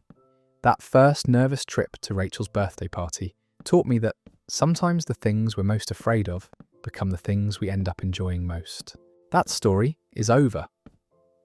Night driving really does feel like entering a completely different world, especially that first time when everything familiar becomes mysterious. The transition from terror to confidence in the span of one drive perfectly captures how quickly we can adapt to challenges that initially seem impossible. There's something magical about that moment when fear transforms into freedom. The birthday party I didn't expect. I was turning 25 and feeling pretty sorry for myself about it. Most of my friends had moved away after college. I was working a job that barely paid the bills, and I'd been so busy trying to get my life together that I hadn't made many new friends in my current city. My birthday fell on a Tuesday that year, which felt like adding insult to injury. I'd mentioned to a few people at work that it was coming up, but everyone was busy with their own lives and I didn't expect anyone to make a big deal about it. The day of my birthday, I came home from work planning to order pizza and watch Netflix, maybe call my parents and pretend I was having a great time. It wasn't the most exciting way to celebrate, but I'd convinced myself that birthdays weren't that important anyway. I was fumbling with my keys at the front door, thinking about what movie I wanted to stream, when I noticed my apartment seemed unusually dark. I'd left a lamp on that morning like I always did, but no light was coming through the windows. The moment I opened the door and reached for the light switch, my entire living room exploded with people yelling, "Surprise!" I jumped about 3 feet in the air and nearly dropped my keys, completely shocked to see what looked like 20 people crammed into my small apartment. My co-worker Janet was standing in the middle of it all, with this huge grin on her face, clearly the mastermind behind whatever was happening. There were people from work, my neighbour from down the hall, even a few friends from college, who'd apparently driven in just for this. The apartment was decorated with balloons and streamers in my favourite colours. Someone had hung up photos of me from various points in my life, including some embarrassing ones from high school that I had no idea anyone still had. There was a table covered with snacks and a homemade cake that said, "Happy Birthday," in slightly crooked frosting letters. Janet came over and hugged me while I was still standing in the doorway, looking stunned. She said she'd been planning this for weeks, reaching out to people, coordinating schedules, and somehow managing to get everyone together without me finding out. My college friend Mike had driven 4 hours to be there. My neighbour Carol, who I'd only talked to a handful of times, had contributed homemade cookies and helped with the decorating. Even my boss had shown up with a bottle of wine and stayed for an hour before heading home to his own family. The party wasn't fancy or elaborate, but it was perfect. People were talking and laughing, sharing stories about me that I'd forgotten, playing music from a playlist someone had made specifically for the occasion. The apartment that usually felt too small for just me was somehow exactly the right size for all these people. Around 9 o'clock, Janet brought out the cake, and everyone sang happy birthday, while I stood there trying not to cry from gratitude. When I blew out the candles, people cheered like I'd just won the lottery instead of just completing another year of existence. The stranger who paid my train fare. I was 19 and running late for a job interview that I really needed. I'd been unemployed for 2 months, and this was the first callback I'd gotten in weeks. The position was across town, and I'd calculated the exact train fare I'd need to get there with maybe 5 minutes to spare. I was rushing down the subway stairs when I realised my wallet felt lighter than usual. When I got to the turnstile and counted my change, my heart sank. I was 75 cents short of the fare, and I had no backup plan. I started frantically digging through my backpack, hoping to find loose change in random pockets. People were flowing around me, swiping through the turnstiles, going about their normal day, while I stood there having a minor panic attack about being late to the one interview I couldn't afford to miss. I was considering calling to reschedule, which probably would have killed my chances, when this woman in her 50s approached me. She was wearing scrubs like she worked at a hospital, and she had this kind smile that immediately made me feel less alone in my crisis. "You need some change for the fare?" she asked, already reaching into her purse before I could answer. I was embarrassed to admit it, but I nodded and explained about the job interview and how I'd miscounted my money. She handed me $1 without hesitation, waving off my attempts to get her contact information so I could pay her back. "Just help someone else when you can," she said, then disappeared through the turnstiles into the crowd of commuters. I made it to the interview with 3 minutes to spare, and somehow the relief and gratitude I felt from that stranger's kindness put me in exactly the right mindset. I got the job, which led to better opportunities, which basically launched my entire career. I still carry an extra $5 in my wallet, specifically to help people who might be short on train fare. I've probably paid it forward a dozen times over the years, but it never feels like enough to repay what that woman did for me on one of the most important days of my life. That story is over. Sometimes the smallest acts of kindness ripple outward in ways the giver never gets to see. That woman probably forgot about the interaction 5 minutes later, but it changed the entire trajectory of someone's life. The fact that she asked for nothing in return, except to pass it forward, shows how powerful simple human decency can be. Thanks for listening to these unforgettable moments with me tonight. If you enjoyed this different kind of content, consider leaving a like. Also, let me know in the comments what memories from your own life still give you chills or that fuzzy feeling when you think about them. Sometimes sharing these stories helps us realize just how extraordinary ordinary life can be. Consider subscribing for more Reddit stories just like these, as I post every evening, and I will see you tomorrow. Take care.